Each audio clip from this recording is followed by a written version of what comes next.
After my wife passed away, my son and daughter-in-law said, "Dad, you're too old to run the company anymore. Give it back to us quickly." But what they didn't know was that 3 weeks before she died, my wife had given me an envelope and said, "If they want the company, give them everything." I looked at her in bewilderment. She smiled, "Let them learn a lesson." And now I know she was right. It's time for the greedy to be taught a lesson. I'm truly grateful that you're here. Quick question. Where are you watching from? Drop your location below. Please note that this is a fictional story crafted to explore deep lessons about family and legacy. If you don't like it, feel free to leave. I held Dorothy's hand as the monitor flatlined at 6:47 a.m. on March 12, 2024. The sound, that high-pitched, endless beep, cut through the dim hospital room like a blade. I'd been awake all night in the vinyl chair beside her bed, watching the jagged green line of her heartbeat climb and dip across the screen. For 38 years, I'd known the rhythm of Dorothy Sullivan's heart. Now it was just a flat line and a tone that wouldn't stop. Time of death, 6:47 a.m. The doctor spoke the words with practiced gentleness, then reached past me and silenced the monitor. The sudden quiet was worse than the beeping. Dorothy's hand was still warm in mine. Her skin held heat, even though everything else about her, the fight, the breath, the steel, had gone cold. My son Matthew stood at the foot of the bed, shoulders shaking. He was 37 years old, built like a linebacker, and he wept like a child. I wanted to stand and hold him, but my legs wouldn't move. "Dad." His voice broke. "Dad, I'm so sorry." I nodded. That was all I could manage. The nurse touched my shoulder. "Take all the time you need, Mr. Sullivan." She and the doctor slipped out, closing the door with a soft click. Matthew came around and knelt beside me. "She's gone," he whispered, like saying it might make it untrue. I smoothed a strand of gray hair from Dorothy's forehead. She'd hated that hair, spent years dyeing it brown until the treatments made it fall out. When it grew back silver, she'd finally let it be. "Guess I'm finally distinguished," she'd joked. "She is," I said. My voice sounded far away. "Your mother's gone." We sat there in the fluorescent hum of St. Thomas Midtown Hospital's 6th floor, and I tried to figure out how the world could keep spinning when Dorothy Sullivan had just stopped. Matthew finally straightened, wiping his face. "I'll go call Claire, and I'll try Preston again." Preston. I'd been waiting for him to say the name. My older son, 41 years old, the boy I'd taught to swing a hammer, the young man I'd trusted to run crews, the adult I'd fired 8 years ago for stealing $52,000 from the company his mother and I built. "When Preston didn't come," I said. Matthew looked at his boots. "I called him 4 times last night, texted him. Brittany finally answered around 3 a.m. and said he'd call back. He never did." The anger should have come then, hot and righteous, but all I felt was a hollow ache. Dorothy had warned me 3 weeks ago when she could still speak without gasping. She'd gripped my wrist and looked me straight in the eye. "Preston won't come," she'd said. "He's got other plans. You'll see." I hadn't wanted to believe her. Matthew, go make your calls," I said. "I need a minute." He left. The door whispered shut. I sat alone with what was now just a body and let myself feel the weight of what Dorothy had told me. She'd been right about so many things over the years. About buying that first piece of land in 1986. About hiring Raymond Foster when everyone said he was too old school. About giving Matthew a shot when Preston said his brother wasn't ready. And now she was right about this. The parking lot was half empty when I walked out into the gray dawn. March in Nashville is unpredictable sometimes. Spring, sometimes winter. That morning, the air was cold enough to sting. Matthew leaned against his truck phone in his pocket. Claire's on her way. She'll help with whatever needs doing. I unlocked my truck and stood there, key in hand. Dad. Matthew's voice was careful. Where's Preston? I looked at my son, my good son, the one who'd shown up every day for 6 months, who'd sat with his mother and read to her when she couldn't sleep, who'd held her hand and told her stories about the job sites. Preston, I said slowly, had other things to attend to. Matthew's jaw tightened. What other things? His mother just died. I don't know, son, but your mother told me he wouldn't be here, and she was right. I climbed into the truck before he could ask anything else. The drive home took 12 minutes. I counted every red light, every turn. Dorothy and I had driven these streets together for nearly 4 decades. Now I was alone. The house felt wrong the moment I opened the door. Too quiet, too still.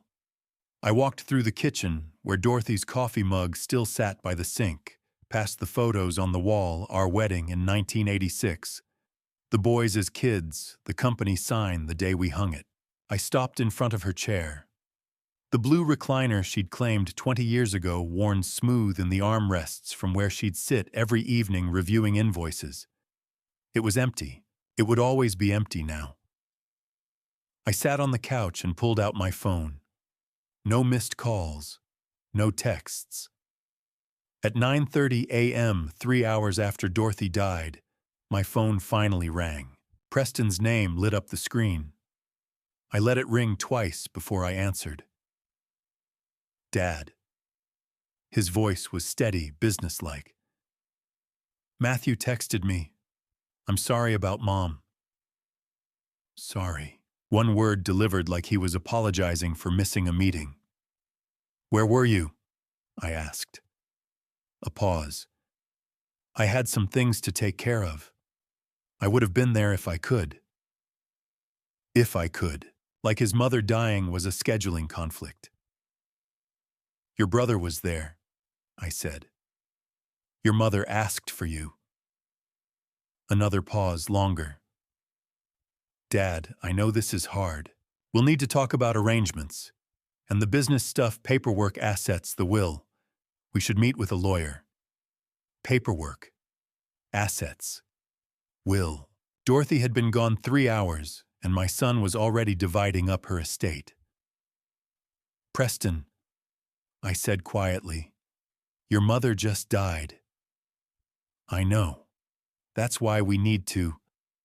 Goodbye, Preston. I hung up before he could finish. I sat in the silence of my house, our house, Dorothy's and mine, and stared at her empty chair. She'd told me this moment would come. She'd planned for it, prepared for it, tried to warn me. You'll see, she'd said. When I'm gone, Preston will show you who he really is.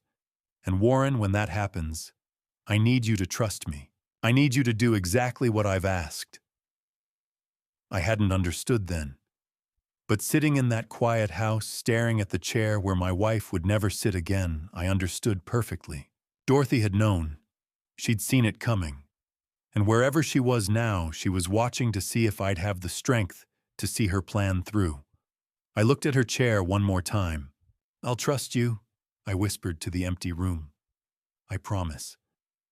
I watched as 42 crew members filled East Nashville Baptist Church on Friday, March the 15th, 3 days after Dorothy died. They came in work boots and pressed shirts, men who'd spent 30 years swinging hammers and pouring concrete, standing shoulder to shoulder in the pews like they were reporting for a job. Some of them had been with us since the beginning. Others were young enough to be Dorothy's grandkids. But every single one of them showed up. The church smelled like old hymnals and furniture polish. Sunlight filtered through the stained glass windows, casting colored shadows across the worn carpet. Dorothy would have hated the fuss she'd told me once she wanted to be cremated and scattered at the site where we built our first house. But Matthew insisted on something proper, something the community could attend, and I didn't have the energy to argue.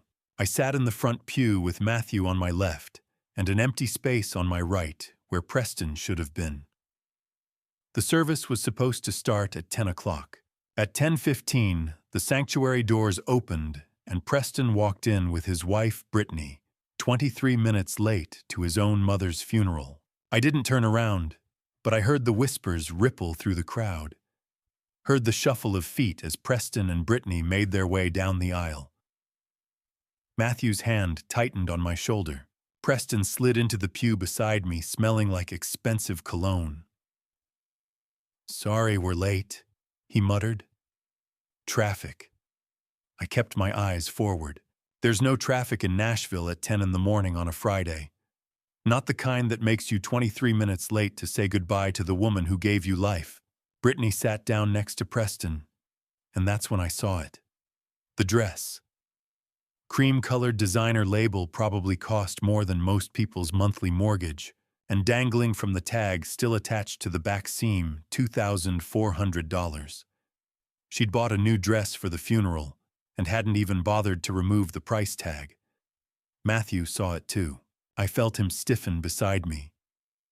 But before either of us could say anything, Raymond Foster stepped up to the pulpit. Raymond was 54, built like a oak barrel, with hands that could crush concrete and a voice that could carry across a construction site in a windstorm. He'd been our foreman for 28 years. When Dorothy interviewed him back in 1996, he'd told her he didn't take orders from women. She'd handed him a hammer and said, "Then I guess you'll learn." He learned. Dorothy Sullivan. Raymond began, his voice steady but thick. Was the toughest person I ever met. And I've met a lot of tough people. A few chuckles rippled through the crowd. She co-founded Sullivan and Sons Construction in 1986, with nothing but a pickup truck, a toolbox, and the kind of stubborn determination that could move mountains. Most folks didn't think a woman belonged on a job site back then. Dorothy proved them wrong every single day. Raymond talked about the early years, about Dorothy showing up to sites at dawn with coffee and blueprints outworking men twice her size, about the time she climbed a scaffold in a thunderstorm to secure a tarp because she didn't trust anyone else to do it right, about how she knew every crew member's name, their kids' names, and exactly what they needed to hear when a job went sideways. I listened to Raymond's words and felt the weight of 38 years pressing down on me. Dorothy had been my partner in every sense: business, life, love. Without her, I was just a man sitting in a church pew trying to figure out how to keep breathing. The service lasted 45 minutes. Then we drove to the cemetery. The graveside ceremony was smaller, just family and the core crew. The March wind cut cold across the hillside, rattling the tent they'd set up over the burial plot. Dorothy's casket sat suspended above the grave, covered in white roses, her favorite. The pastor said a few words about dust and ashes and resurrection.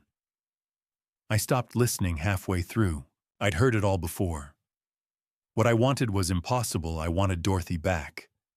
I wanted one more morning of her humming in the kitchen. One more argument about which lumber supplier to use. One more night of her reading glasses perched on her nose while she reviewed invoices at the kitchen table. Instead, I got a hole in the ground and a line of people waiting to shake my hand and tell me she was in a better place.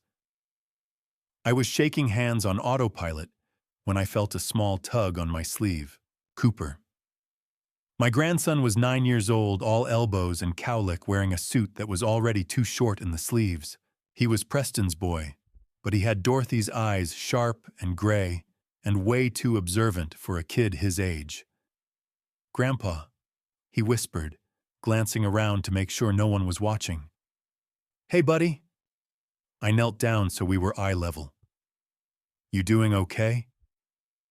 He nodded, then pulled something from his jacket pocket. An envelope, cream-colored, sealed with red wax, with handwriting I'd recognize anywhere. Dorothy's handwriting. My hands shook as I took it from him. The front read, "For Warren open when Preston shows his true colors." "Grandma gave me this last week." Cooper whispered, his voice so quiet I had to lean in to hear. She said you'd know when. I stared at the envelope, at the neat, precise letters Dorothy had written with hands that were already dying. She'd known. Even then, lying in that hospital bed, she'd known exactly what was coming. "Thank you, Cooper," I managed. He nodded solemnly, then ran back to where Preston and Brittany stood by their car, already making their exit. I slipped the envelope into my jacket pocket and stood up. Matthew appeared at my elbow. "You okay, Dad?" "Yeah, I wasn't, but what else could I say?" We drove back to the church for the reception. The fellowship hall smelled like casseroles and coffee. Long tables groaned under the weight of dishes brought by neighbors and crew families, green bean casserole, fried chicken, potato salad, rolls, pies. Dorothy would have loved it. She always said you could measure a community by what showed up to the potluck. Preston and Brittany stayed exactly 18 minutes. I timed it. They made one pass through the food line, shook a few hands, and left. Preston mumbled something about needing to get back to work. Brittany checked her phone the entire time. The crew stayed for hours. They sat in folding chairs and told stories. About the time Dorothy caught a subcontractor cutting corners and made him tear out an entire foundation. About how she'd show up to job sites with homemade cookies on Fridays. About the way she could eyeball a measurement and be accurate within an eighth of an inch. I listened to them talk about my wife, and for the first time in 3 days, I felt something other than emptiness. I felt grateful. These men, these rough, calloused, loyal men had loved Dorothy, and she'd loved them back. By the time I got home, it was almost 7. The house was dark and silent. I walked through the door, set my keys on the counter, and pulled the envelope from my pocket. I sat down at the kitchen table and stared at Dorothy's handwriting. The wax seal felt smooth and final under my thumb. "Open when Preston shows his true colors." 23 minutes late. A $2,400 dress with the tag still on. 18 minutes at the reception. I thought about opening it. My fingers traced the edge of the envelope, feeling the slight weight of whatever was inside. But something stopped me. Maybe it was exhaustion. Maybe it was fear. Or maybe it was the sense that once I broke that seal, there'd be no going back. I set the envelope down on the table. "Not yet," I said to the empty room. "Not yet." I was sorting through Dorothy's books on March 22nd, when the doorbell rang at 2:15 p.m., 10 days since the funeral. 10 days of wandering through a house that felt too big and too quiet. I'd been working through the bookshelves in the living room, mysteries, gardening guides, construction manuals. Dorothy never threw books away. I was holding a copy of The 7 Habits of Highly Effective People, with her notes in the margins when the doorbell chimed. I wasn't expecting anyone. Matthew had called that morning to say he'd stop by after work. Through the frosted glass, I could see 4 silhouettes. My gut tightened. I opened the door. Preston stood on my porch in a suit that probably cost more than my truck. Behind him, Brittany in designer sunglasses, an older woman with Brittany's sharp cheekbones, and a man in his 50s carrying a briefcase. "Dad." Preston's smile didn't reach his eyes. "Can we come in? We need to talk." I should have said no. But 41 years of being Preston's father made me step aside. The older woman made a beeline for Dorothy's blue recliner and sat down without asking. My hands clenched. That was Dorothy's chair. "Mr. Sullivan?" The man with the briefcase extended his hand. "I'm Graham Mitchell. I'm an attorney representing the Monroe family." I didn't shake it. "What's this about?" Preston cleared his throat. "Dad, we're worried about you. Mom's death has been hard, especially on you. We think you're not in a position to be making major decisions right now." "We think," the woman interrupted, "that you need support. I'm Vivian Monroe, Brittany's mother, Preston's mother-in-law." "Get out of that chair," I said quietly. Vivian blinked. Excuse me. That was my wife's chair. Get out. Silence. Finally, Vivian moved to the couch, her mouth pressed thin. Graham Mitchell pulled a folder from his briefcase. Mr. Sullivan, we're here to discuss a transition plan for Sullivan and Sons Construction. Given your recent bereavement and your age, we believe it's in everyone's best interest for Preston to assume full ownership and operational control. You're here to take my company. We're here to ensure the company's future, Preston said, looking uncomfortable, but not stopping. Dad, you're grieving. You're not thinking clearly. The business needs stable leadership. Stable leadership. I almost laughed. Like when you stole $52,000 from company accounts in 2016. Preston's face flushed. That was 8 years ago, Dad. You need to let it go. I made a mistake. I paid for it. You paid for it by getting fired. You didn't pay back a dime. Brittany spoke up. This isn't about the past. This is about protecting the business my husband helped build. Your husband worked for me 16 years and got fired for embezzlement. I cut her off. He didn't build anything except a gambling debt. Graham Mitchell held up a hand. Mr. Sullivan, let me be clear. Preston is prepared to file an emergency conservatorship petition, citing your inability to manage affairs due to grief and diminished capacity. We have documentation missed, supplier calls, payroll issues. I've been burying my wife, which is why you need support, Vivian said smoothly. No one's trying to hurt you, Warren. Sign the company over to Preston, step back. Consult in an advisory capacity. Let someone who isn't drowning in grief handle the day-to-day operations. I looked at Preston, at the son I'd taught to frame a wall to treat crew with respect. The son who'd promised to make me proud. Dorothy had been right all along. No, I said. Graham's expression hardened. If you refuse, we'll proceed with the conservatorship petition. A judge will appoint someone to manage your affairs. The outcome will be the same, you'll just lose control of the process. I said no. Get out. Dad! Preston started. The front door slammed open. Matthew stood in the doorway, still in work boots and dusty jeans, face flushed and jaw set. Dorothy used to get that same look before tearing someone apart. What the hell's going on here? Preston turned. Matthew, this doesn't concern you. Like hell it doesn't. Matthew took 3 steps in making the room feel smaller. Mrs. Holloway texted me saying 4 people showed up in fancy suits. Thought something was wrong. Guess I was right. Graham tried to recover. Mr. Sullivan, we're simply having a business discussion with your father.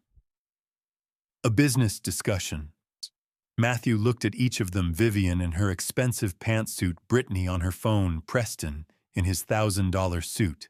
You ambush a widower in his own home 10 days after his wife died with a lawyer and conservatorship threats and call that business? Matthew, I said quietly. It's okay. No, Dad, it's not. He turned to Preston. You didn't come when Mom was dying. You showed up late to her funeral. Now you're trying to take the company she built. Get out. This is between me and Dad, Preston said. So then why'd you bring a lawyer and your mother-in-law? Matthew shot back. Get out of my father's house. Now. Graham snapped his briefcase shut. We'll be filing the petition Monday morning, Mr. Sullivan. I'd advise you to retain counsel. They filed out, Preston pausing at the door to look back. For a second I thought I saw regret, but then Brittany called his name, and whatever I'd seen vanished. The door closed. Matthew turned to me, breathing hard. Dad, what? Give me a minute, son. I walked upstairs on legs that felt like they belonged to someone else. In my bedroom, I opened the nightstand drawer and pulled out the cream-colored envelope Cooper had given me at the graveside. Dorothy's handwriting stared back at me. For Warren open when Preston shows his true colors. I broke the seal. I opened the envelope at 9:47 p.m. that night. Inside were 3 pages in Dorothy's handwriting and a sealed folder labeled Sullivan Estate Contingency Plan. After Matthew left, I'd sat on the couch for hours, the envelope on the coffee table in front of me like a loaded gun. The house grew dark around me. I didn't turn on any lights. When the clock on the mantel chimed 9:30, I finally stood up, walked to the kitchen, and made a pot of coffee. I had no intention of drinking. Now I sat at the kitchen table where Dorothy used to review invoices every evening. The 3 pages spread out in front of me under the pendant light. Her handwriting, neat, precise, unmistakably hers, covered the paper in blue ink. The first page was dated July 20th, 2023, 8 months before she died. My dearest Warren, if you're reading this, then Preston has shown you who he really is. I'm sorry, my love. I know you hoped he'd be better. So did I for a long time. Last month, I found something I wasn't supposed to see. Brittany left her laptop open at Sunday dinner while she went to the bathroom. I was clearing plates when an email notification popped up. I shouldn't have looked.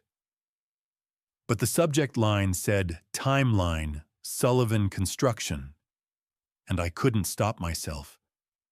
It was from Vivian Monroe, sent to Vernon Monroe and Brittany on June 14th, 2023. Warren, they've been planning this for over a year, planning to wait until I die and take the company while you're grieving.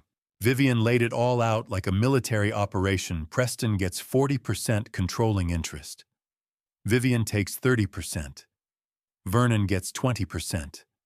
Brittany gets 10%. They're planning to sell within 18 months for $8 to $10 million and split the profits. There's even a line item for Tanner's MBA program, $50,000 from first-year distributions. Preston doesn't know the full plan. The email made that clear. Vivian's been feeding him lines about his legacy and his rightful place. She's using him, Warren, and he's too proud or too stupid to see it. When I read that email, I wanted to confront them. I wanted to print it out and throw it in Preston's face at the next Sunday dinner. But then I thought about Cooper, about Matthew, about you, about everything we built together over 38 years. And I realized the best way to protect our family wasn't to stop them.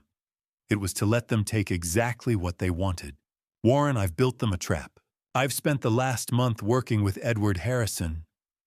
You remember Edward, your old friend from the Rotary Club. He's been helping me put together a legal structure that will give Preston exactly what he's demanding while protecting everything that actually matters. Here's what I've done. 1. Change the life insurance beneficiaries. The policy is $1.35 million. I've split it 50-50 between Matthew and a trust for Cooper. It's outside the estate, so Preston can't touch it, no matter what happens with the company. 2. Restructured the company ownership through our LLC operating agreement. You still own 51% of the voting shares. Matthew owns 40% non-voting. Cooper's trust owns 9%. Preston doesn't own anything, and he never will. 3. Documented everything, every debt, every bond, every loan payment. Edward has copies of all of it. Warren, the company they're going to demand, the one they think is worth $8 to $10 million, is actually worth negative $2.9 million. Without you, it will collapse in 90 days. Maybe less. Let them take it. Let Preston sign his name to every debt, every obligation, every guarantee, and then step back and let mathematics do what I can't do anymore. Teach our son a lesson about what things actually cost. The second and third pages have all the numbers. Read them carefully, then call Edward. He knows what to do. I love you, Warren. I'm sorry I had to leave you alone for this part. But I trust you. I've always trusted you. Protect Matthew and Cooper. Let Preston learn. Yours always, Dorothy. My hands shook as I set the first page down. I had to read it twice before the words made sense. 3 times before I believed them. Dorothy had known. For 8 months she'd known. She'd been dying, and instead of resting, instead of spending her last months in peace, she'd been building a trap for our son. Number. Not a trap. A lesson. I picked up the second page. It was titled The Real Numbers in Dorothy's block print. Assets. Equipment appraised value $2,400,000. Accounts receivable $680,000. Cash on hand $180,000. Total $3,260,000. Annual revenue $6,800. 000. Note revenue depends entirely on Warren's relationships with general contractors, suppliers, and bonding companies. Preston has been fired from or alienated from most of these relationships. Without Warren, revenue will drop 60 to 80% within 90 days. Liabilities. Equipment loans $2,400,000. Monthly payment $43,500 for 36 months. Performance bonds $890,000. 5 active projects, all requiring Warren's personal guarantee. IRS payroll tax payment plan. $320,000. Monthly payment $8,900 for 24 months. 0 tolerance for late payments. Vendor accounts payable $465,000. Net 60 terms, but 3 major suppliers on cash only after Preston's 2016 theft. Pending malpractice lawsuit, $275. 000 claimed will likely settle for $50,000, but only with Warren's reputation intact.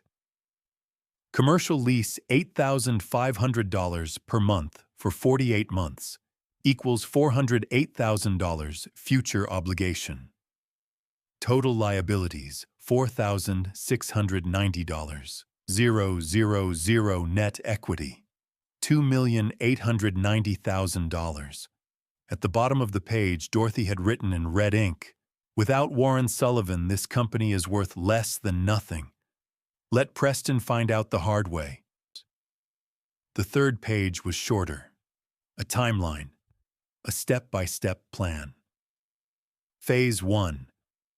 Wait for Preston to make his move. He will. Vivian won't let him wait long. Phase 2. Offer to give him the company. Make it look like surrender. Edward will draft the paperwork. Phase 3. Let Preston take everything: assets, contracts, debts, leases, guarantees. Make sure he signs personal liability documents. Phase 4. Watch. Don't interfere. Let the bonds fail. Let the payments pile up. Let Preston discover what he actually inherited. Phase 5. Use the life insurance money to start over. Small company. Just you and Matthew. No debt. No Preston. Build something clean.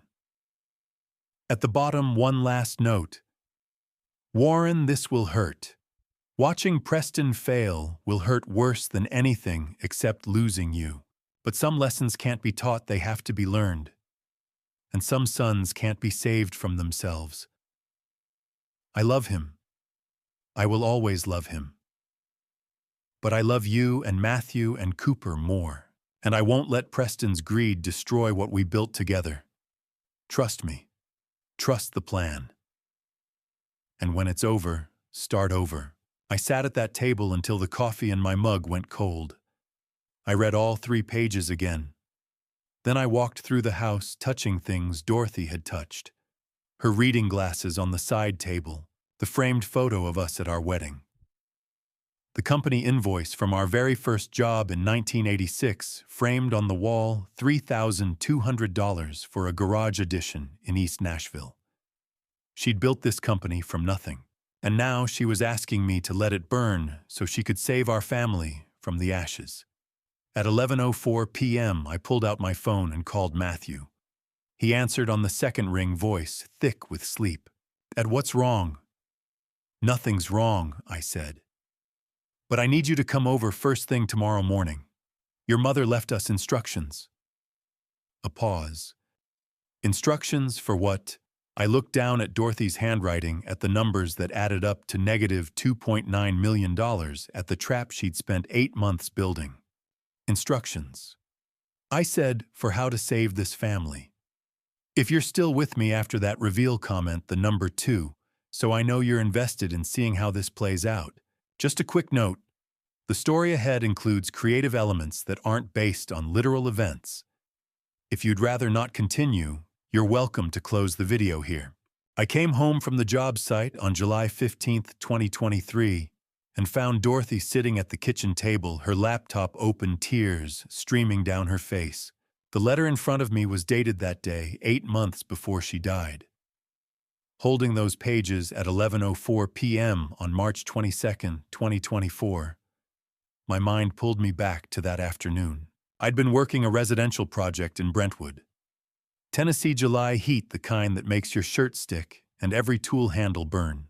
I left Matthew to close up and drove home around 4:30 thinking about a cold beer and a shower.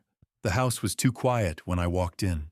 Dorothy's car was in the driveway, but I didn't hear the TV or her humming in the kitchen. "Dorothy." No answer. I found her at the table, Brittany's laptop open, tears running down her cheeks. Not making a sound, just sitting there with her hand over her mouth, staring at the screen. "What's wrong?" My stomach dropped. What happened? She looked up, and I saw something in her eyes I'd never seen before. Not fear, something colder. "Warren," she said quietly. "Close the door and sit down." I sat. "Dorothy, you're scaring me."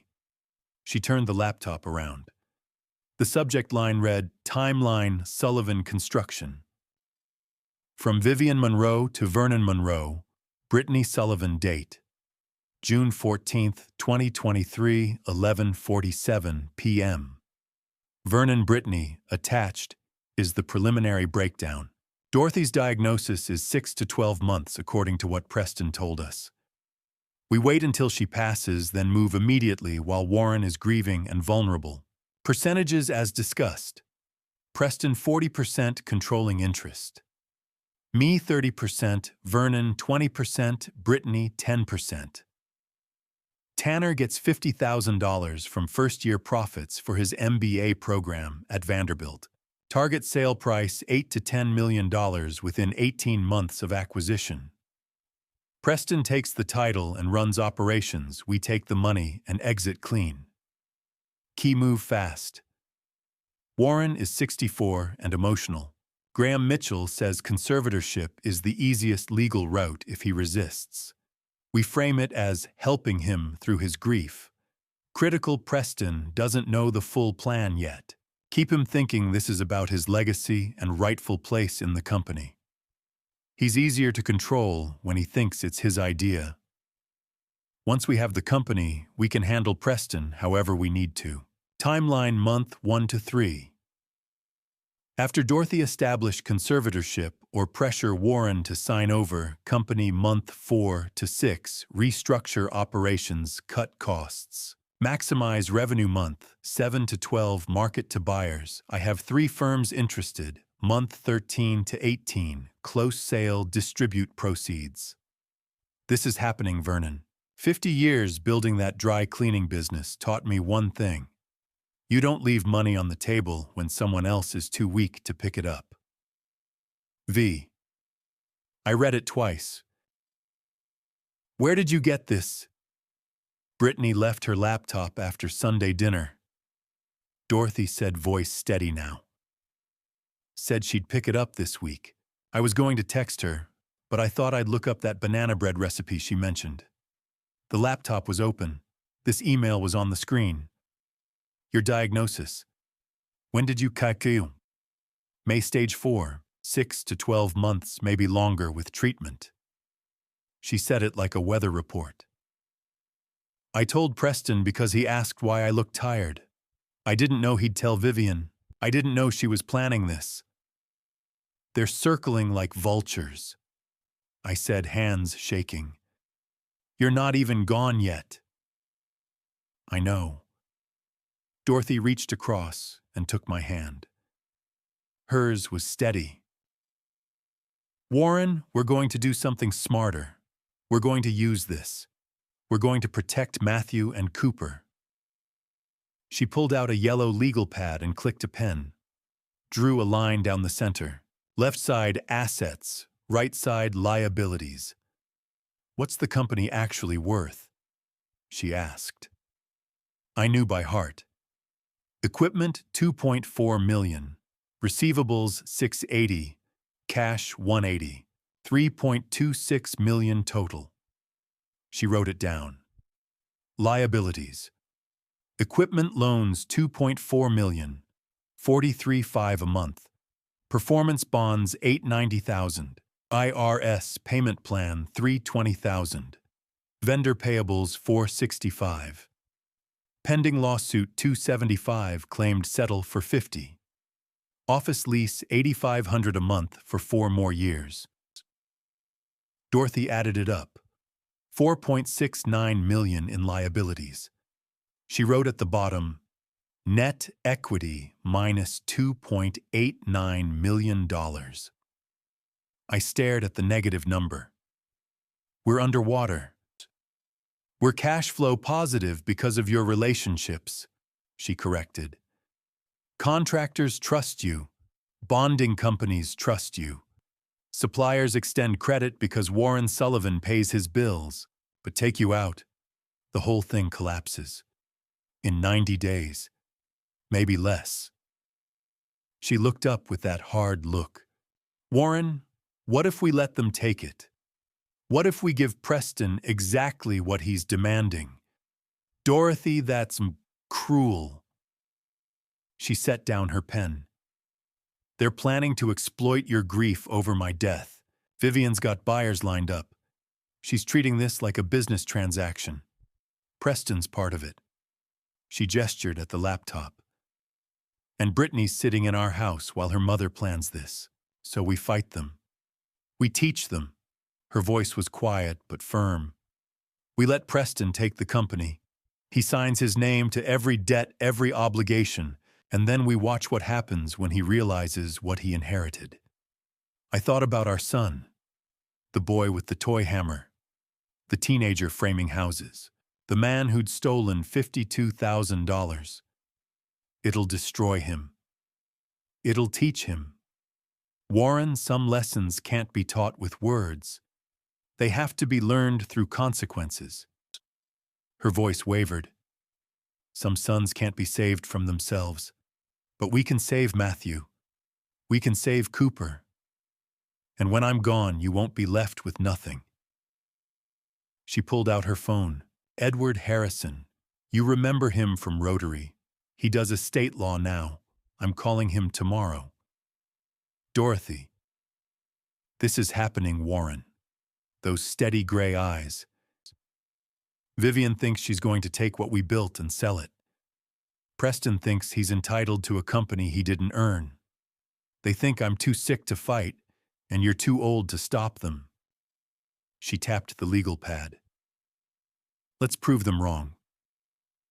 I sat there looking at the woman I loved and realized she'd already decided. Dorothy Sullivan didn't make decisions lightly, and once she decided, God himself couldn't change her course. All right, I said. We'll do it your way. She smiled, small and sad and determined. Thank you for trusting me. That night, I held her hand across that kitchen table and we planned her revenge. I didn't know then that she'd be gone in 8 months. I didn't know I'd be sitting in this same spot on March 22nd, 2024, reading her letter and remembering this moment. But Dorothy knew. Even then, she knew exactly how this would end. I arrived at Edward Harrison's office at 9 a.m. on March 23rd, 11 days after Dorothy died, and one day after I opened her letter. Matthew met me in the parking lot, his truck covered in sawdust from the job site he'd left early. We didn't say much as we walked across the lot. We were about to hand over our family's company to the son who'd stolen from it all, because my dead wife had spent her last 8 months building a trap. Edward's office was on the second floor of an old brick building in downtown Nashville.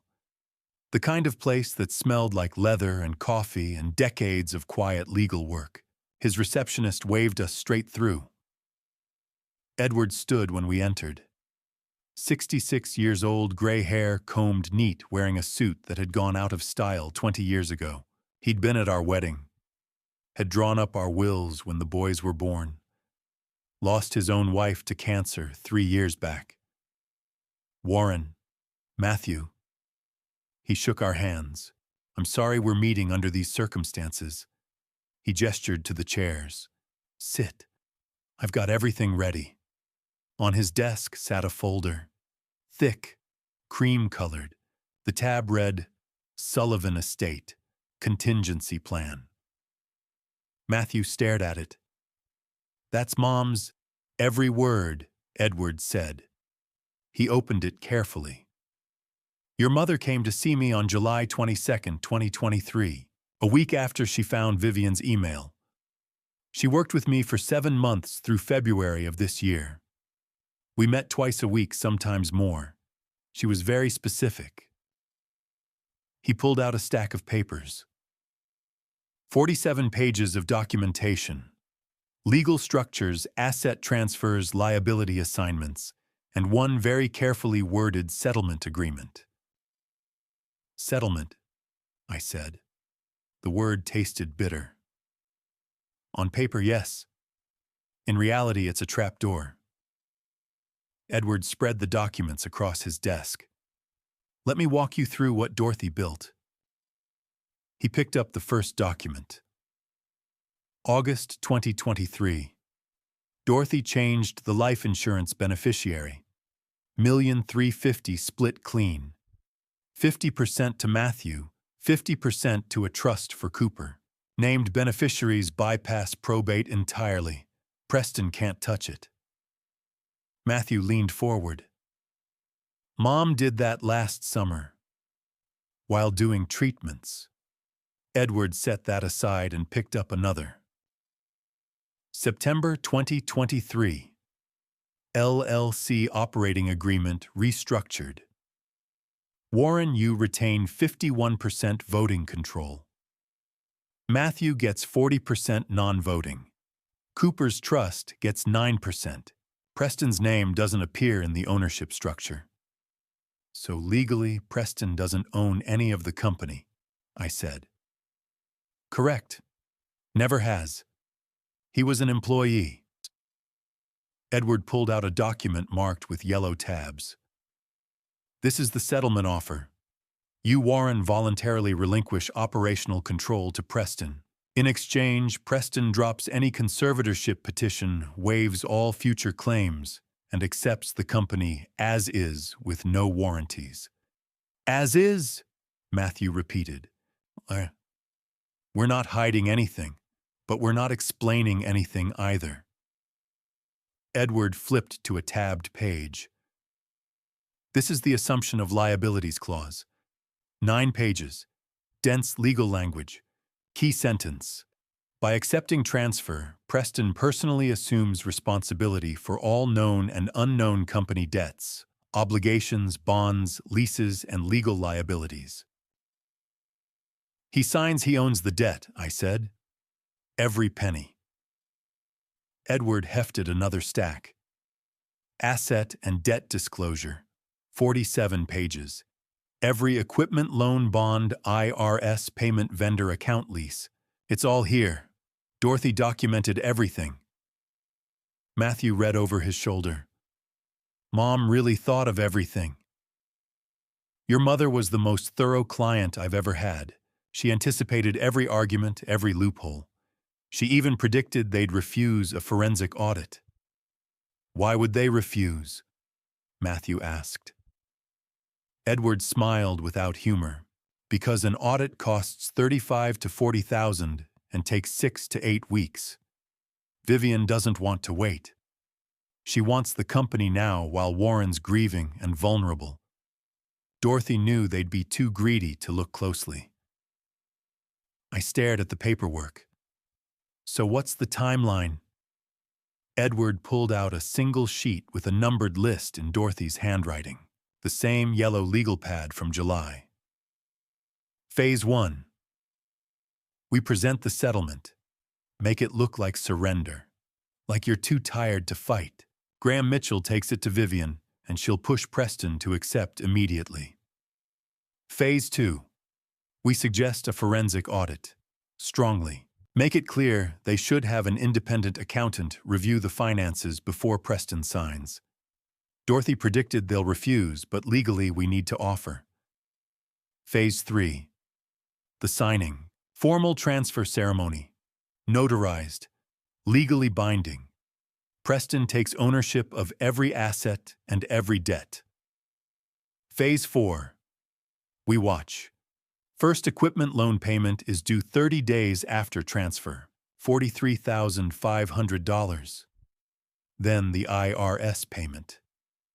Then the bond calls when projects start failing without Warren's relationships. Dorothy estimated 90 days before the structure collapses. Phase 5. You rebuild. Matthew takes the life insurance $675,000 and starts a new company. Small. Clean. No debt. Warren consults.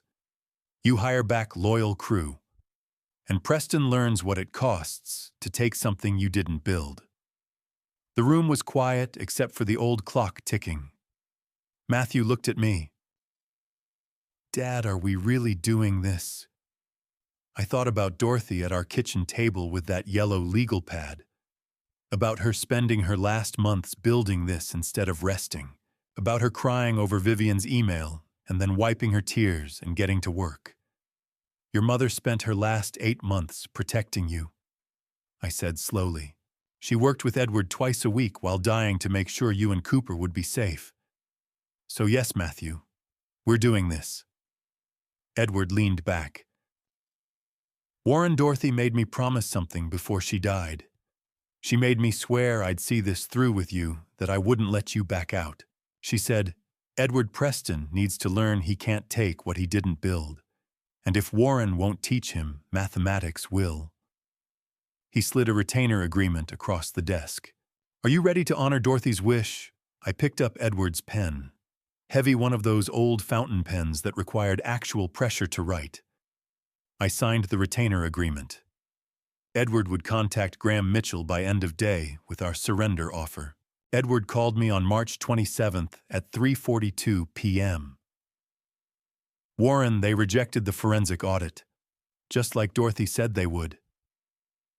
I was in the garage organizing Dorothy's gardening tools when my phone rang. I walked out to the driveway where the signal was clearer. Tell me, I said. Graham Mitchell called this morning. He presented our offer to Vivian and Preston on Monday. They want to move forward, but Vivian's demanding we waive the forensic audit requirement. Of course she is. She's calling it unnecessary and expensive, $35,000 to $40,000, 6 to 8 weeks delay. She wants it removed from the settlement terms. I leaned against my truck. What did you tell him? Exactly what Dorothy instructed. That we strongly recommend an independent financial review before Preston assumes control. That it's standard practice. That any reasonable person would want to know what they're inheriting. And Graham drafted a counter waiver. 3 pages. The core is simple. Preston accepts the company as is, waives all future claims, and voluntarily forgoes any independent financial review. Read me the exact language. Edward cleared his throat. Section 4, paragraph B. Recipient acknowledges receipt of comprehensive asset and debt disclosures dated March 23, 2024. Recipient voluntarily and knowingly waives right to independent financial review, forensic audit, or third-party verification. Recipient accepts all company assets, contracts, and obligations in their current state without warranty guarantee or representation as to accuracy or completeness. Preston's signing a paper saying he got the 47 pages and chose not to verify any of it. Exactly. And there's more. Section 6. Personal Guarantee. Recipient personally assumes full financial responsibility for all known and unknown company liabilities, including equipment loans, performance bonds, tax obligations, vendor debts, lease commitments, pending litigation, and any other obligations arising from operations. Dorothy had predicted this. Every word. She'd said they'd be too greedy, too eager to wait for an audit. Warren, Edward's voice pulled me back. Are you there? I'm here. I have to ask one more time. Are you absolutely certain once Preston signs this and we execute the transfer, there's no taking it back? No do-overs. He'll own every debt, every bond that's going to fail. This will destroy him financially. It'll probably bankrupt him. I thought about my son, the boy with the plastic hard hat Dorothy bought him, teaching him to read a level when he was 7. Little league games. Dorothy beside me with lemonade and a scorecard. The day I caught him stealing $52,000. His face not shame, not remorse, but anger that I'd found out, showing up 23 minutes late to his mother's funeral. Dorothy wrote me a letter the night before she died, I said quietly. When she could barely hold a pen, she said some lessons can't be taught with words. They have to be learned through consequences. She said some sons can't be saved from themselves, but we can save the people who matter, Warren. I'm honoring my wife's wishes, Edward. She spent her last 8 months building this plan while dying. She worked with you twice a week when she should have been resting. She did this to protect Matthew and Cooper, and to teach Preston something he refused to learn any other way. Yes, I'm certain. Tell Graham we accept the counter waiver. Schedule the signing for April 2nd. A long pause. Graham wants to bring Preston in tomorrow to sign the waiver acknowledgement. The formal transfer ceremony will be April 2nd at 10 a.m. I'll need you and Matthew here. We'll be there. Warren, Dorothy told me you'd doubt yourself. She told me to remind you that you're not punishing Preston, you're teaching him. There's a difference. Is there? Because right now it feels like I'm watching my son walk off a cliff, and I'm the one who built the path. You didn't build the path, Edward said firmly. Preston did. With every choice, every corner he cut, every person he betrayed. You and Dorothy are just stepping aside and letting him see where that path leads. There's a difference between causing harm and allowing consequences. I didn't have an answer. Call me if you need anything. Otherwise, I'll see you April 2nd at 9:45. He hung up. I stood in my driveway, phone in hand, staring at nothing. Then I got in my truck and drove. Mount Olivet Cemetery sits on a hillside in East Nashville, old oaks and worn headstones dating back to the 1800s. Dorothy and I had bought plots here 15 years ago. I'd buried her in the newer section, where the view looked out over the city. Her grave was easy to find. The mound of earth was still fresh. Someone, probably Matthew, had left a small potted plant where the headstone would eventually go. I stood there as the sun started to set. Dorothy, I said. My voice sounded loud in the quiet. They took the bait. Edward says Preston's signing the waiver tomorrow. He's going to own everything, every debt, every bond. And he's doing it without looking at the numbers because he's too proud and Vivian's too greedy to wait. A breeze moved through the oak trees. I'm scared this is too cruel. I'm scared I'm doing the wrong thing. I'm scared that 20 years from now, Matthew's going to ask me why I let this happen. I pulled a small bouquet of daisies from my jacket pocket, white and yellow, Dorothy's favorite. I'd stopped at a grocery store on the way. I set them on the fresh earth. But I trust you, I whispered. I've trusted you for 38 years, and I'm not going to stop now. You said this was the only way to protect our family. You said Preston needed to learn. So I'm going to see this through, I promise. The sky was almost dark when I walked back to my truck. I sat in the driver's seat, hands on the wheel, looking back at Dorothy's grave in the rearview mirror. For the first time since she died, I felt her presence. Not as an absence, but as something solid beside me. Like she was sitting in the passenger seat the way she had 10,000 times before, her hand on my knee, trusting me to get us home. She'd planned every step, every document, every phase, every word in that waiver Preston was about to sign. All I had to do was follow through. I drove home in the dark, and for the first time in 15 days, I didn't feel alone. I arrived at Edward Harrison's office at 9:47 a.m. on April 2nd, 2024, 21 days after Dorothy died.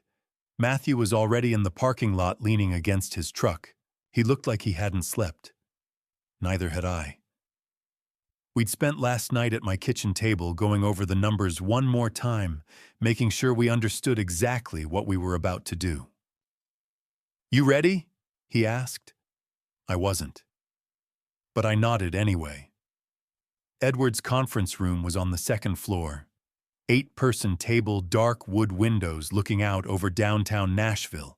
The documents were already laid out, thick stacks of paper, labeled with colored tabs arranged in perfect order. Edward stood at the head of the table in his outdated suit, looking every bit the small-town lawyer who'd spent 40 years doing wills and property transfers. "Warren, Matthew." He shook our hands.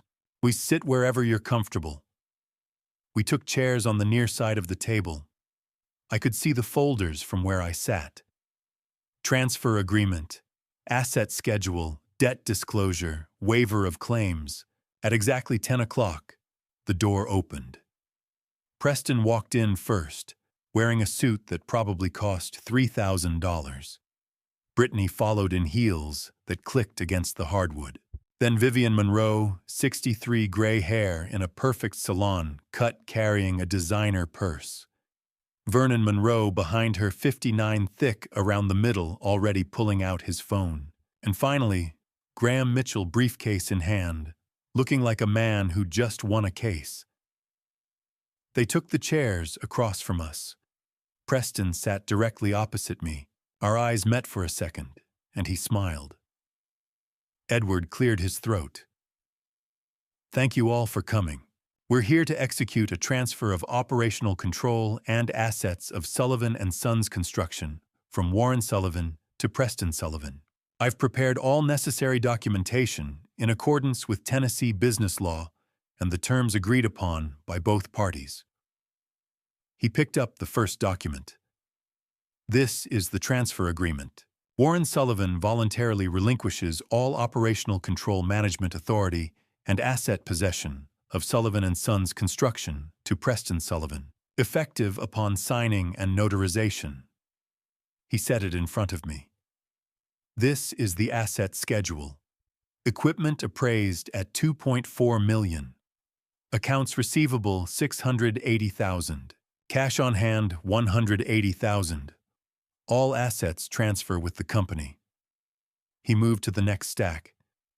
"This is the debt disclosure.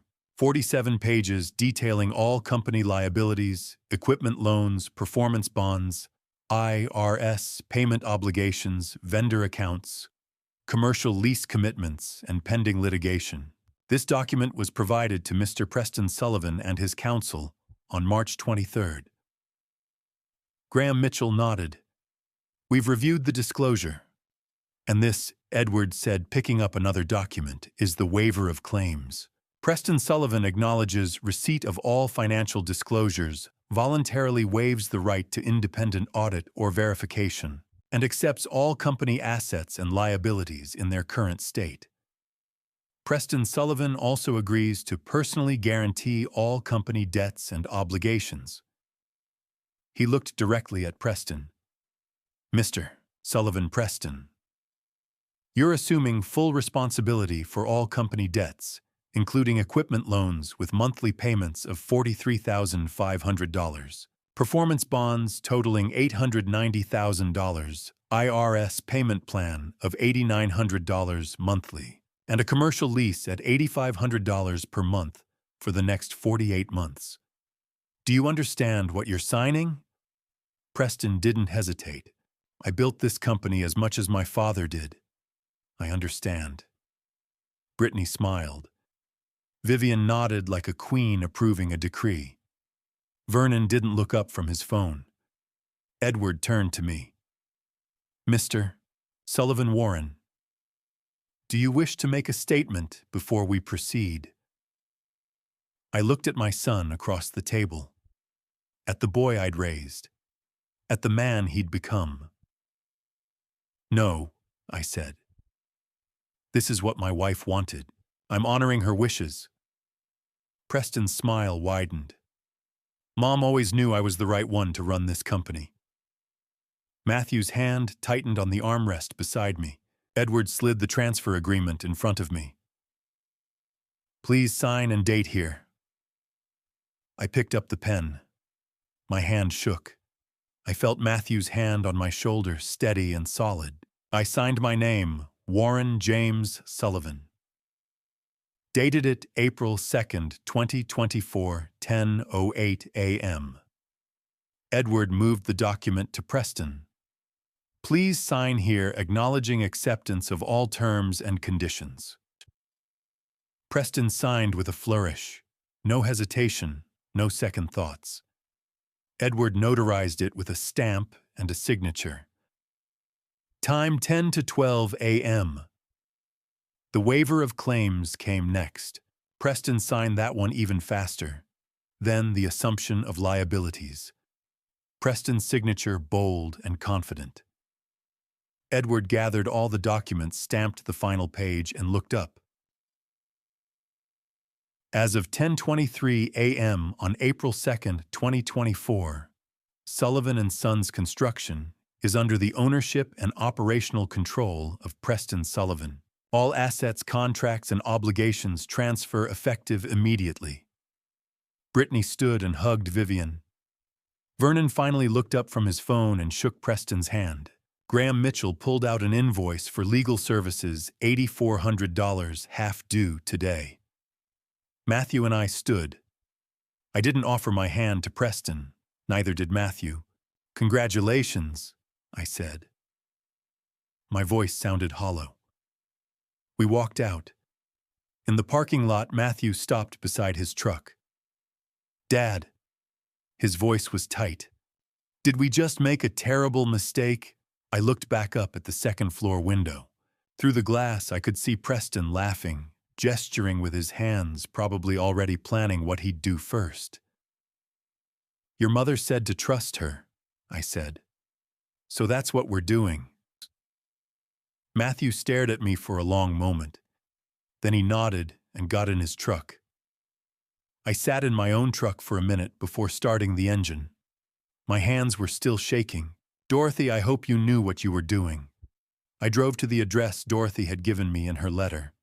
A small warehouse space in Brentwood industrial area, month-to-month lease. The sign on the door was already up, Sullivan Construction, LLC. Opening soon. Not Sullivan & Sons, just Sullivan Construction. A new company, clean. No debt. No Preston. I stood there staring at that sign, doing the math in my head. Preston's first equipment loan payment was due in 30 days. $43,500. His bank account had $180,000 in it. He had 4 payments before the money ran out.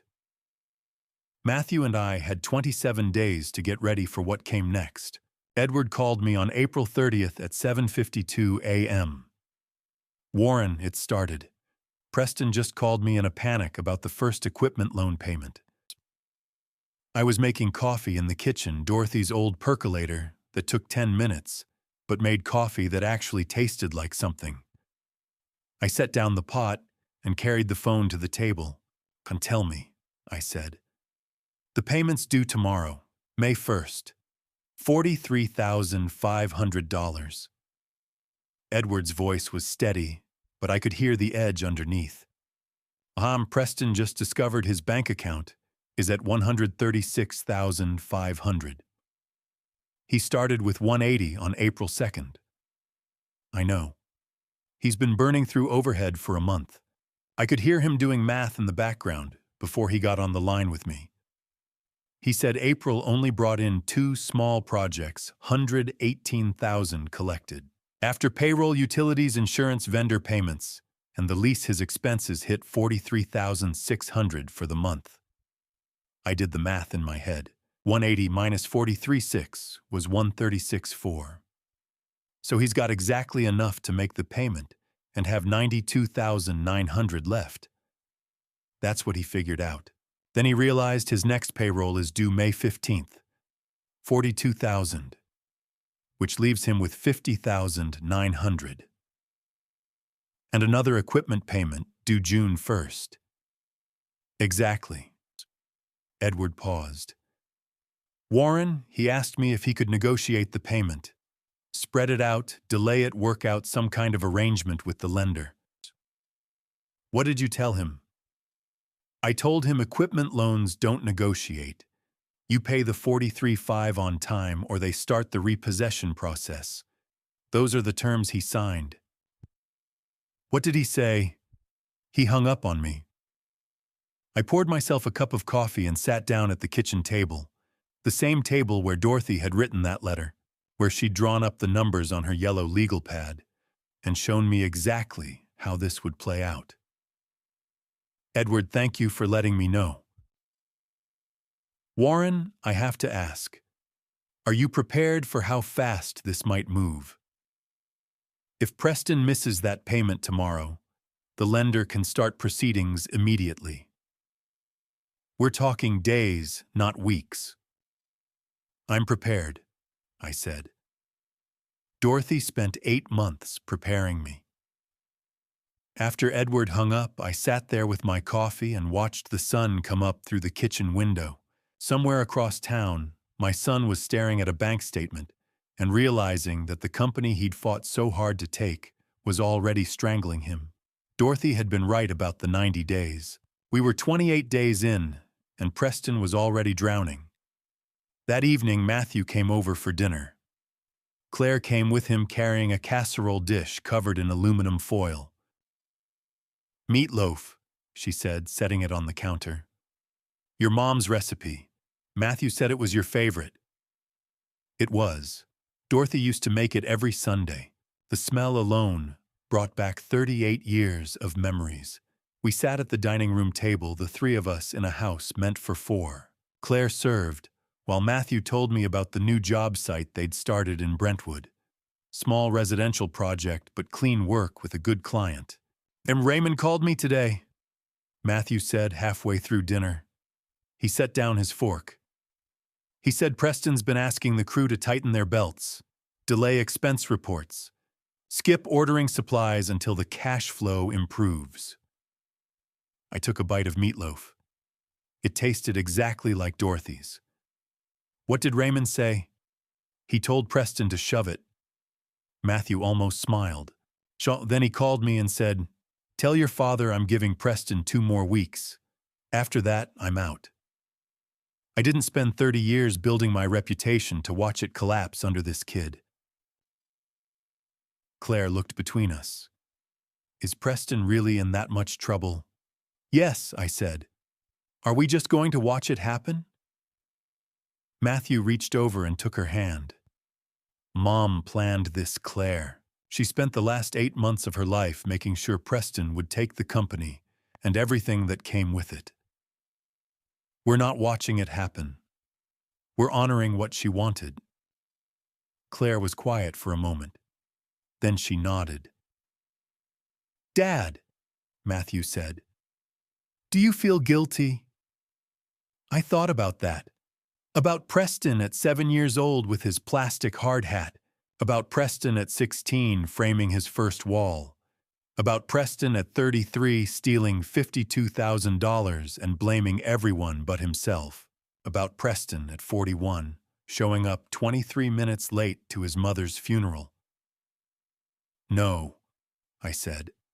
I feel like I'm watching a car crash in slow motion that your mother predicted 8 months ago. Preston had the same numbers we did. He had 47 pages of disclosures. He had the option to get a forensic audit. He chose not to look because he was too proud, and Vivian was too greedy. This isn't happening to him. He did this to himself. Matthew nodded slowly. I keep reminding myself of that. After they left, I cleaned up the kitchen and walked through the house, turning off lights. In my bedroom, I opened the nightstand drawer and pulled out Dorothy's letter. I'd read it a dozen times since that night in March, but I turned to the last page and read the final lines again. Let Preston learn what inheritance really means. Protect Matthew and Cooper. I love you. Chuti. I folded the letter and put it back in the drawer. Tomorrow, Preston's first payment was due. $43,500. He'd make it barely, but the next one would come in 30 days, and the one after that, and eventually the math would run out. Dorothy had built the trap perfectly. All the moving parts, all the timelines, all the numbers that looked manageable on paper, but became impossible in practice. I got into bed and turned off the light. The first crack had formed, and just like Dorothy said, gravity would do the rest. Raymond Foster stopped by my house on May 2nd, his first visit since Dorothy's funeral. I was in the backyard pulling weeds from Dorothy's garden when I heard the truck pull into the driveway. I recognized the sound of the engine. Raymond had been driving the same Ford F-250 for 15 years. I set down the trowel and walked around front. Raymond stood by his truck, hands in his pockets, looking like a man who'd aged 10 years in 6 weeks. He was 54, built like a barrel with hands that could crush concrete, and a face that had spent 3 decades in the Tennessee sun. Raymond. I wiped dirt off my hands. Come on in. I'll make coffee. Don't need coffee, Warren. Just need to talk. We sat on the front porch. Raymond in Dorothy's rocking chair, the one she used to sit in every evening with her invoices. He didn't rock. I'm quitting, he said. Effective May 9th. That's 1 week from today. I'd known it was coming. Matthew had told me after Raymond's call, but hearing it face to face was different. Tell me what happened. Raymond pulled out his phone and showed me an email from Nashville Building Supply, dated May 1st. Subject line, urgent, account past due. We've worked with these guys since 1998, Raymond said. 28 years. Never missed a payment until Preston took over. Now we're $87,000 in the hole. March and April invoices $43,000 and $44,000.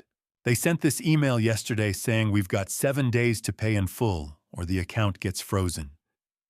What did Preston say? Raymond's jaw tightened. He told me to call them and say we'd pay when cash flow improves. Warren, I've bought materials from Nashville Building Supply for 3 decades. I know the owner's kids' names. I was at his daughter's wedding. And Preston wants me to call him and basically say we're broke and he should just wait. You told Preston no. I told Preston I quit. I handed him my resignation letter this morning. He tried to talk me out of it. Offered me a raise. Can you believe that the company's drowning and he's offering raises? Raymond shook his head. I told him I'd stay through May 9th to close out the Donaldson project. After that, I'm done.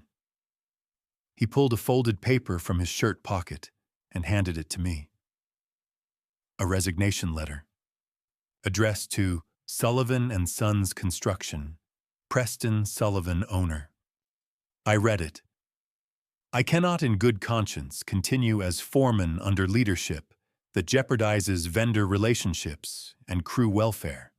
Effective May 9th, 2024, I resign my position. Raymond Foster. Formal, clean, final. Raymond, I said I can't stop you, but I can tell you this: Matthew and I are opening a new company. Sullivan Construction, LLC. Small crew, simple projects, no debt. Clean slate. If you're interested, give us a call in June when things settle. Raymond looked at me for a long moment. I'll be there, Warren. You know I will. I'm just sorry it came to this. So am I. He stood up. For what it's worth, Dorothy was the smartest woman I ever met. If she planned this, she had a reason. She did, I said. She was protecting Matthew and my grandson. Raymond nodded. Then she did right. After his truck pulled away, I went inside and called Edward. He answered on the first ring. Warren, I was about to call you. Graham Mitchell contacted me this morning. About the vendor situation. About how Preston's trying to handle it. Warren, he's maxing out personal credit cards to cover the $87,000. 3 cards. $35,000 at 19.99% APR. $30,000 at 22.5. $22,000 at 18.9. I did the math in my head. That's $87,000 in credit card debt at roughly 20% average interest. $17,400 in interest alone over the next year. And that's assuming he can make the monthly minimums, which at this rate he can't. How did Graham find out? Preston called him asking if there was a legal way to force the vendor to extend the payment terms. Graham told him no, and asked how he planned to pay. Preston admitted he was using personal credit. I sat down at the kitchen table, the same table where Dorothy had drawn up her numbers, where she'd predicted exactly this scenario. Dorothy estimated 90 days before the collapse. We're 30 days in. I know. And Warren, this is accelerating.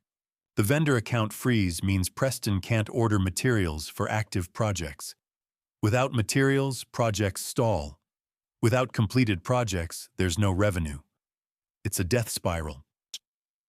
That's what Dorothy counted on. Edward was quiet for a moment. Are you okay with how fast this is moving? I thought about Raymond's resignation letter, about Preston maxing out credit cards at 20% interest, about the vendor relationships my wife and I had spent 38 years building, all crashing down in 30 days. Dorothy spent 8 months planning this, I said. She knew exactly how fast it would move. I'm just following her blueprint. After Edward hung up, I walked out to the garage. I'd been avoiding it since Dorothy died. Too many memories of her organizing tools, labeling bins, keeping everything in perfect order. Her tool belt still hung on the wall where she'd left it, brown leather worn smooth from 20 years of use. Her initials were embroidered on the strap in white thread, DAS, Dorothy Ann Sullivan. I touched the leather. It was cool and soft under my fingers. You were right, I whispered to the empty garage.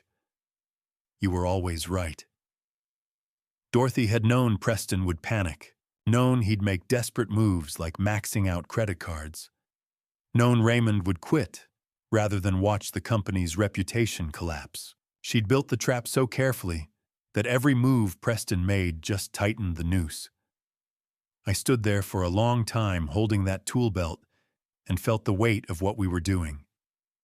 Not guilt, not regret, just the heavy certainty that Dorothy's plan was working exactly as she'd designed it, and there was nothing I could do now but watch it play out. Matthew called me on May 9th at 11:34 a.m. Dad, the Silverstone project just got canceled. The bond company's pulling out. I was at the new office in Brentwood helping install shelving in what would be our tool storage room. The space was small, 800 square feet, cinder block walls, concrete floor, but it was ours. Clean. No debt. No history. I set down the drill and stepped outside where the signal was better. Tell me what happened. I got a call from Luis Martinez. He was on Preston's crew until yesterday. He said the Silverstone Medical Plaza job got shut down. $2.1 million contract. Biggest project on the books. Why'd it get shut down? The bond company revoked the performance bond. Sure Bond, Tennessee. They sent a notice yesterday saying Preston failed to meet payment obligations and lost key personnel. Raymond's resignation triggered an automatic review. I leaned against the building. The sun was hot on the back of my neck. How much was the bond? $340,000. And Dad's Silverstone Development already hired a new contractor. They're suing Preston for $125,000 in delay damages. The project was supposed to be done in 8 weeks. Now it's getting restarted from scratch. $340,000. Gone. Just like Dorothy said it would be. There's more, Matthew said. His voice was tight. The IRS sent Preston a late fee notice. He missed the May payment, $8,900. The penalty's $445 plus interest. And Gail called me this morning. Gail Horvath. Our bookkeeper. Dorothy had hired her 12 years ago. Yeah. She said Preston's payroll account is short $4,900 for this week's checks. He's asking the crew to take partial pay until cash improves. I closed my eyes. $4,900 short on a payroll of 12 guys meant Preston couldn't even cover half his crew. How many are left? I asked. Luis said 3 guys walked off the Donaldson site this morning. Preston offered them $400 cash each instead of their $1,200 paychecks. They told him to shove it. So out of 12 crew members, 7 quit this week. Preston's down to 5 guys, and they're all looking for exits. After Matthew hung up, I stood in the parking lot of our empty office and did the math. 37 days since Preston signed the papers. Dorothy had written day 30 to 40 bonds fail crew walks on her timeline. She'd been off by exactly 1 week. That afternoon, I drove past the old office. I didn't plan to. I was heading to the hardware store for more shelving brackets, and the route took me through the gulch. When I saw the building, I slowed down. The parking lot was empty. It was noon on a Thursday. The place should have been buzzing. Trucks coming and going, crews loading materials, phones ringing. Instead, nothing. Preston's black truck sat by the front door, Brittany's white SUV beside it, and Vivian's silver Cadillac, the one with the vanity plates that said, Boss Lady. Through the second-floor windows, so I could see lights on in the conference room. 3 silhouettes. A meeting. Probably trying to figure out how to stop the bleeding. I didn't stop. Didn't slow down any more than I already had. Just kept driving. If Preston had looked out that window, he would have seen his father driving past the company he used to own. The company Preston had fought so hard to take. The company that was now collapsing around him 37 days later. But I don't think he was looking out windows. I think he was staring at spreadsheets that didn't add up and bank statements that were draining faster than he could fill them. That evening, Matthew stopped by the house. He looked exhausted. Long day, I asked. Long week. He sat at the kitchen table, the same spot he'd sat 1,000 times growing up. Dad, I know this was Mom's plan. I know she spent 8 months working on it. But watching it happen in real time, it's brutal. I poured us both coffee. What's brutal about it? Preston's going to lose everything. The company, his savings, probably his house.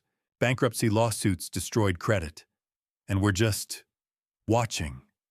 Your mother watched Preston steal $52,000 from us in 2016, I said. She watched him blame everyone but himself. She watched him show up 23 minutes late to her funeral. She knew exactly how brutal he could be. This isn't happening to him, Matthew. This is math catching up with choices he made. Matthew was quiet for a moment. Do you think he understands that yet? No. Right now he thinks he's unlucky. He thinks the bond company's being unreasonable. He thinks the crew's being disloyal. He thinks the IRS is being inflexible. It'll be a while before he realizes the common denominator is him. Will he ever realize it? I thought about that. About Preston maxing out credit cards. About him offering $400 cash payments to guys who earn $1,200. About him sitting in that conference room with Vivian and Brittany, probably blaming me for setting him up. I don't know, I said honestly. Your mother hoped he would. That's why she built the lesson this way. But some people never learn. They just get angry at whoever's teaching. After Matthew left, I went to the bedroom and pulled out Dorothy's folder, the one she'd labeled Sullivan Estate Contingency Plan. I'd looked through it a dozen times since March, but tonight I went straight to the timeline page, the yellow legal pad with her neat handwriting. Day 1 to 10. Transfer complete, Preston takes control. Day 11 to 20, first payment crisis, cash flow problems emerge. Day 21 to 30, vendor relationships strain. Key personnel consider leaving day 30 to 40. Bonds fail, crew walks, projects collapse. Day 41 to 60, bankruptcy likely. Personal liability triggered, day 61 to 90. Complete dissolution I counted forward from April 2nd. Today was May 9th, day 37. The Silverstone bond had failed yesterday. 7 crew members had quit this week. Preston was offering partial pay. Dorothy's note at the bottom of the page read, "Timeline may vary plus or minus 7 to 10 days depending on Preston's decisions. But the math doesn't change. The outcome doesn't change." I drove past the old office again on May 24th. The parking lot was empty, and an eviction notice was taped to the front door. I'd been avoiding that route for 2 weeks, but that morning I had a meeting with a supplier in East Nashville, and the fastest way took me through the gulch. When I saw the building, I pulled into the lot. The notice was printed on bright yellow paper. Hard to miss. Commercial lease violation tenant has failed to pay rent for May 2024, $8,500 due May 1st. Tenant must vacate premises by June 1st, 2024, or face legal action for breach of contract and eviction proceedings. I stood there reading it twice. 52 days. That's how long it took. Dorothy had said 90 days. Preston hadn't made it to 60. I got back in my truck and called Edward. "I'm looking at an eviction notice on the old office door," I said. "I know. Graham Mitchell called me yesterday." Edward's voice was heavy. "Warren Preston filed for Chapter 7 bankruptcy on May 18th, 6 weeks after he took the company." 6 weeks. "Tell me the rest," I said. "The equipment got repossessed, sold at auction for about $890,000, barely covered half the loan. Preston's personally liable for the shortfall, about $1.3 million.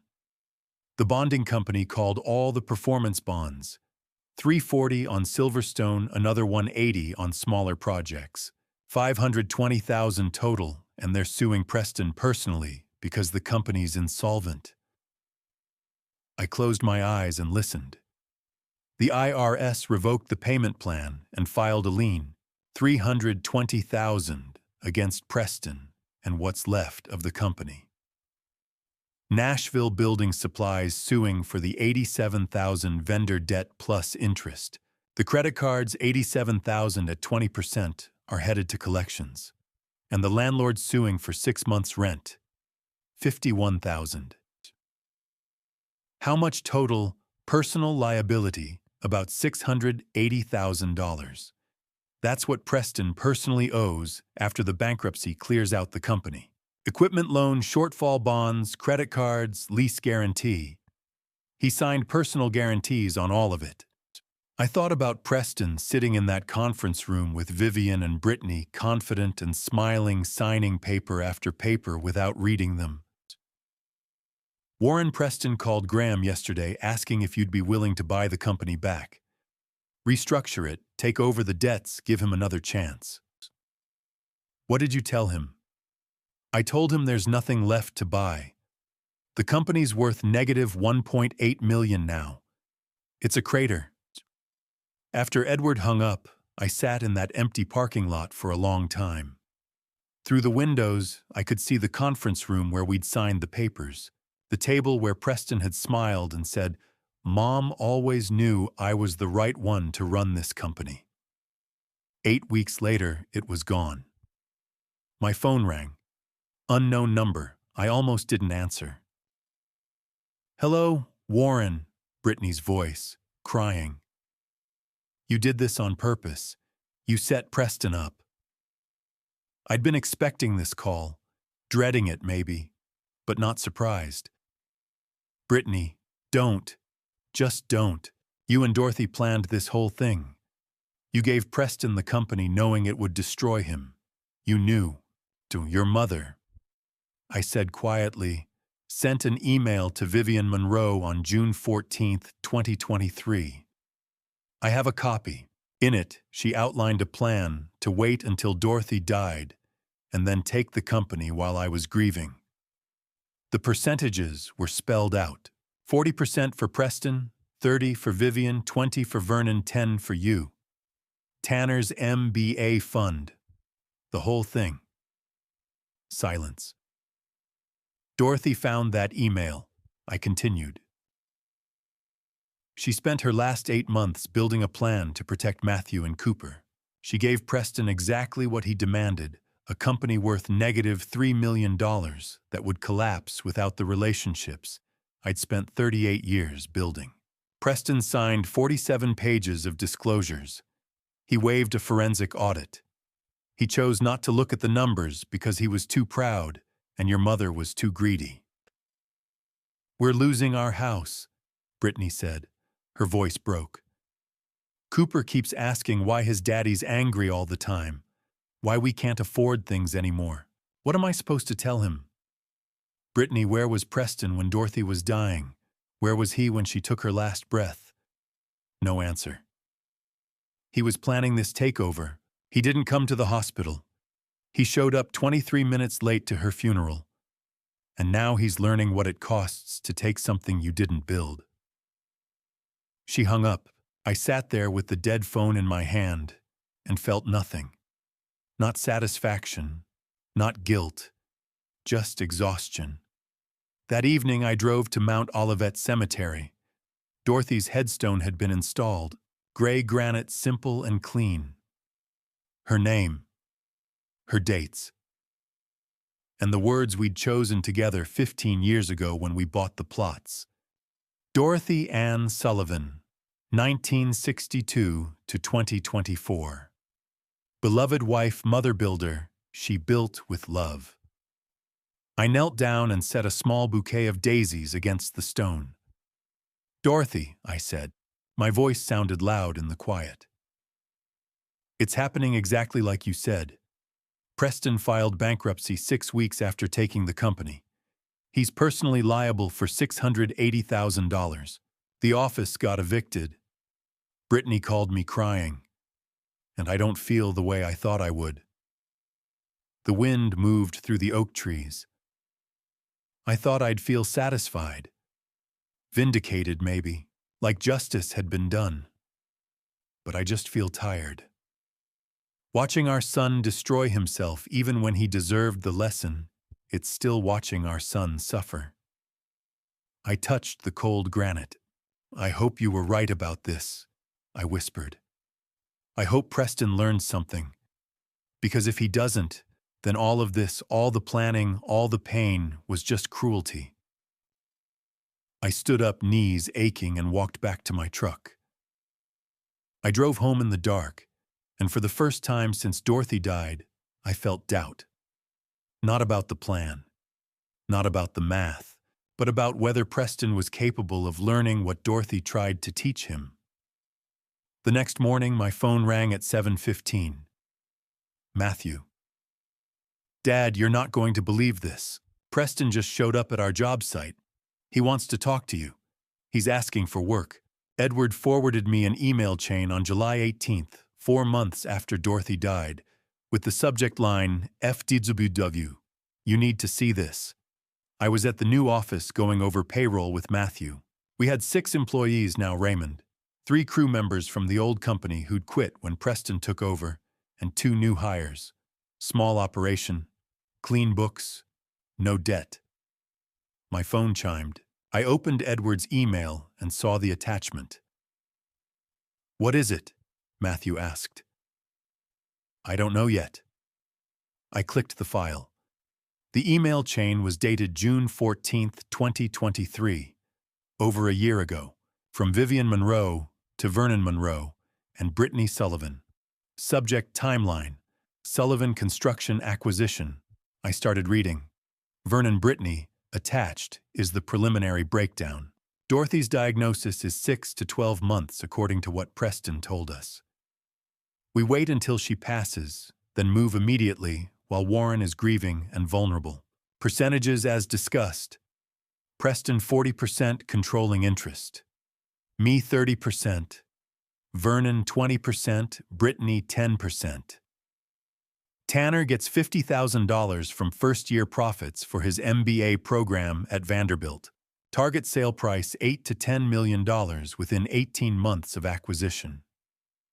Preston takes the title and runs operations. We take the money and exit clean. Key move fast. Warren is 64 and emotional. Graham Mitchell says conservatorship is the easiest legal route if he resists. We frame it as helping him through his grief. Critical Preston doesn't know the full plan yet. Keep him thinking this is about his legacy and rightful place in the company. He's easier to control when he thinks it's his idea. Once we have the company, we can handle Preston however we need to. This is happening, Vernon? 50 years building that dry cleaning business taught me one thing. You don't leave money on the table when someone else is too weak to pick it up. -V, I read it twice. Then I scrolled down to Edward's note at the bottom. Warren, Graham Mitchell sent this to me last week. He's withdrawing as Vivian's counsel. Says he didn't know about the email when he took the case and feels he was misled about the nature of the dispute. He thought you should have it for your records. The original is date-stamped June 14th, 2023, 5 weeks before Dorothy started working with me on the contingency plan. Edward. I set down the phone. Dad, Matthew was watching me. What is it? I handed him the phone. He read in silence, his face going hard. Jesus, he said quietly. Mom found this on Brittany's laptop. That's what started everything. That's why Dorothy built the plan. Matthew read it again. Preston doesn't know the full plan yet. Keep him thinking it's his idea. He looked up. They were using him. I know. Does this change anything? I thought about that. About Preston signing the papers. About him taking the company. About him refusing the forensic audit because he was too proud to admit he needed help. No, I said. It doesn't change anything. Preston still made his choices. He still signed 47 pages of disclosures. He still chose not to look at the numbers. But it explains something your mother wrote in her letter. What? She said some sons can't be saved from themselves. She knew Vivian had manipulated him. She knew he was being used, but she also knew he was choosing to go along with it because it gave him what he wanted, a way to take the company without earning it. Matthew handed back my phone. Are you going to show this to Preston? I don't know yet. That afternoon, I printed the email and added it to Dorothy's folder. The folder I'd been keeping since March, the one with her letter, her timeline, her financial projections. Now it had proof that Preston hadn't been the mastermind. He'd been the tool. Vivian Monroe had played all of us. She'd used Preston's pride and resentment. She'd exploited Dorothy's death. She'd planned to sell the company and cut Preston out once the money was in hand. The irony was that Dorothy had seen it all coming, and instead of fighting it, she'd used it. She'd given them exactly what they wanted, knowing it would destroy them. I sat at my desk for a long time holding that printed email. Then I got in my truck and drove. I didn't decide where I was going until I pulled up in front of Preston's rental house in Antioch, a small duplex, probably $950 a month. His truck was in the narrow driveway covered in construction dust. I sat in my truck across the street and watched. Through the front window, I could see into the living room. Preston sat on a worn couch, still in his work clothes. Cooper, 9 years old now, getting tall, sat beside him. They were watching television, some cartoon with bright colors. Preston looked thin, tired, the kind of tired that comes from working 10-hour days for $18 an hour when you used to own a company. Cooper leaned against his father's shoulder. Preston's arm was around him. I watched them for maybe 5 minutes, father and son. Preston had lost everything: the company, his savings, his house, his marriage. Brittany had filed for separation in June. He was facing $680,000 in personal debt that would follow him for years. But he still had his son. And for the first time since this whole thing started, I wondered if that was the real lesson Dorothy had been trying to teach. Not about business or money or consequences, about what actually mattered when everything else was stripped away. I started the truck and drove away without knocking. Preston didn't need to see that email. Not yet. Maybe not ever. What he needed was to keep showing up, to keep working, to keep being a father to Cooper.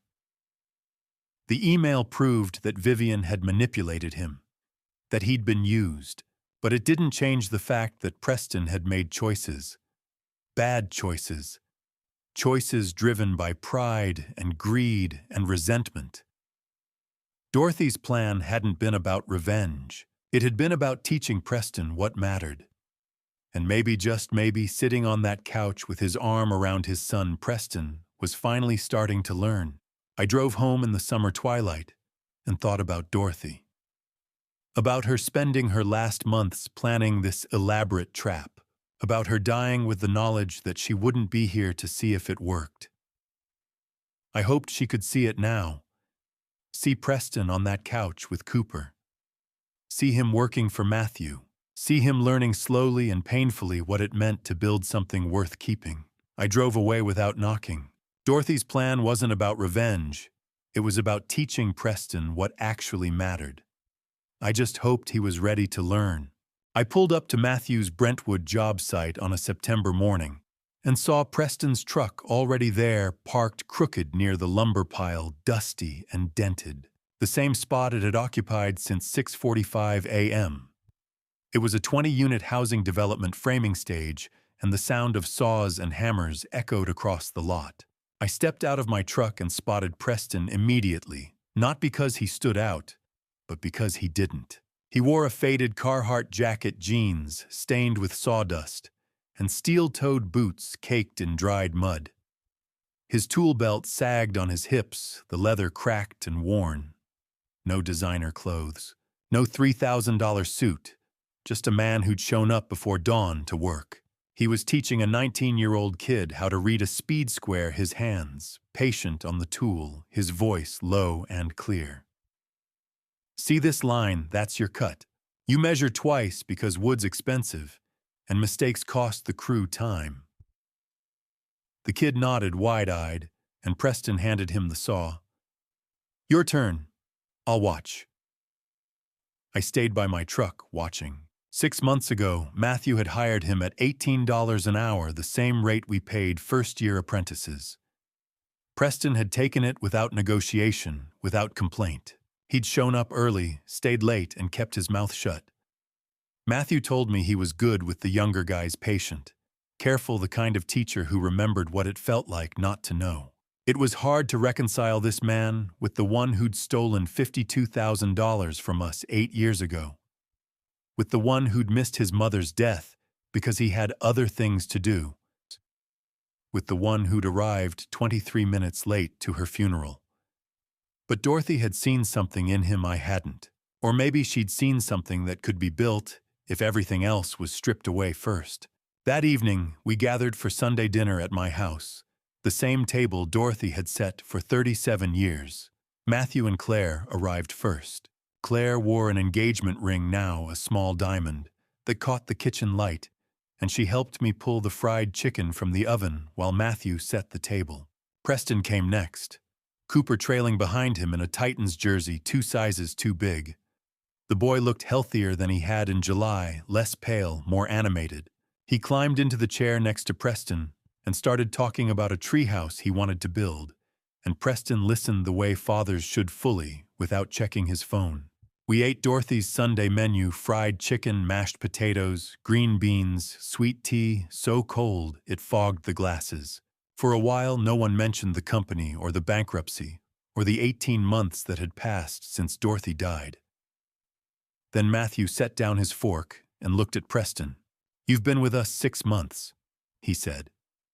"You show up on time, you work hard, the crew likes you. I want to bump you to $20 an hour." Preston shook his head before Matthew finished. "I appreciate it, but I'd rather earn the 20 first. Ask me again in 3 months. Cooper looked up at his father, something like pride flickering across his face, and I felt my throat tighten. Matthew nodded. "Fair enough." After dinner, Matthew disappeared upstairs. When he came back, he was holding a cream-colored envelope sealed with red wax, the same kind Dorothy had used for important documents. He set it on the table in front of Preston. "Mom left this," Matthew said quietly. "She told me to give it to you when you were ready to hear it." Preston stared at the envelope. His name was written across the front, in Dorothy's slanted cursive for Preston. "When he's ready to hear it." July 18th, 2023. He broke the seal and unfolded 3 pages of notebook paper covered in Dorothy's handwriting. His hands shook as he read the first line aloud. "Preston, if you're reading this, 2 things have happened. I'm gone, and you've finally shown up. Not to my deathbed, you missed that. Not to my funeral on time, you were 23 minutes late in a suit that cost more than most men earn in a month. But here now, to this moment. So maybe there's hope. I'm not writing this to punish you, son. I'm writing because I love you too much to watch you destroy yourself.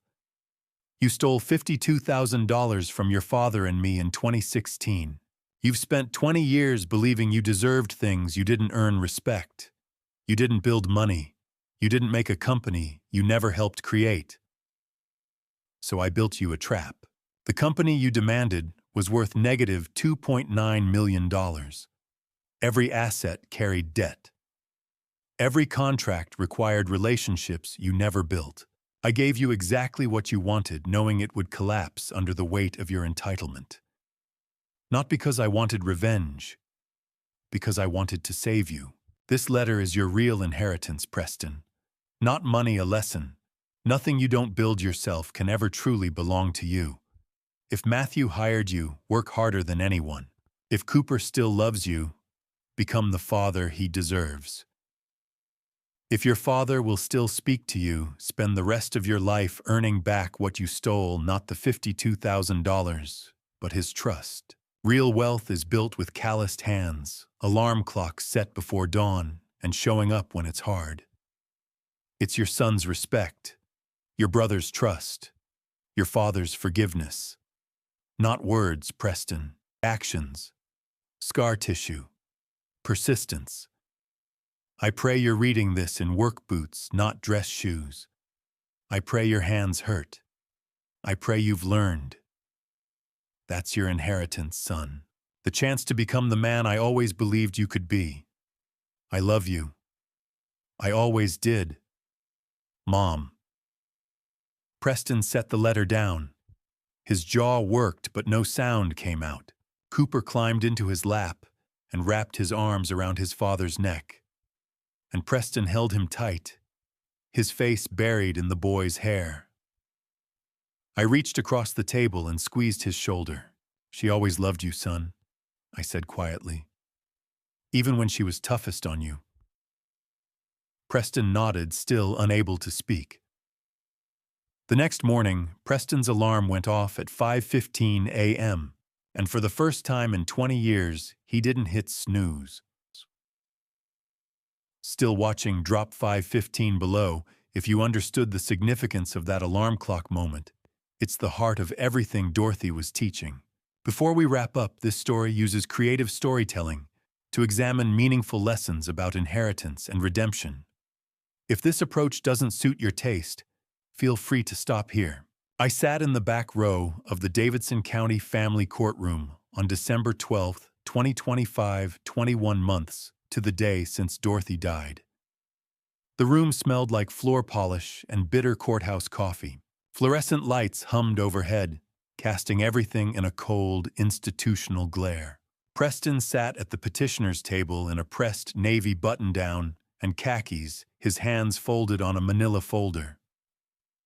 No lawyer beside him. Brittany sat across the aisle with her attorney, a sharp woman in a gray pantsuit who kept tapping a gold pen against her leather briefcase.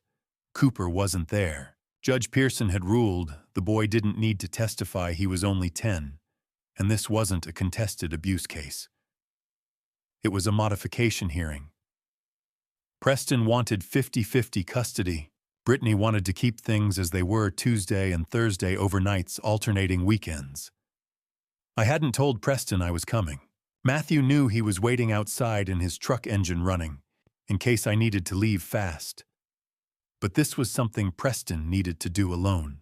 Judge Angela Pearson was a black woman in her mid-50s with silver-framed reading glasses and a reputation for cutting through nonsense. She called the case at 9:47 a.m. Sullivan versus Sullivan modification of parenting plan. "Mr. Sullivan, you're appearing pro se." Preston stood. "Yes, Your Honor. You're petitioning for equal parenting time." "Yes, ma'am. 50-50 joint physical custody." She nodded and gestured to the folder in front of him. "You've submitted evidence to support this request." "Yes, Your Honor." He slid the folder across the bench to the clerk, who passed it up.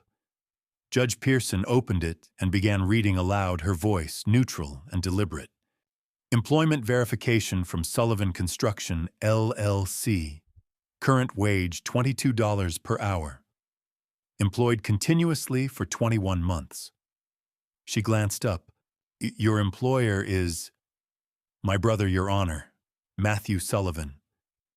And prior to this employment, Preston's jaw tightened. "I was unemployed, Your Honor. I filed Chapter 7 bankruptcy in May 2024 after losing the family business due to poor financial management." Brittany's lawyer smirked. Judge Pearson didn't look up. "Rental payment history.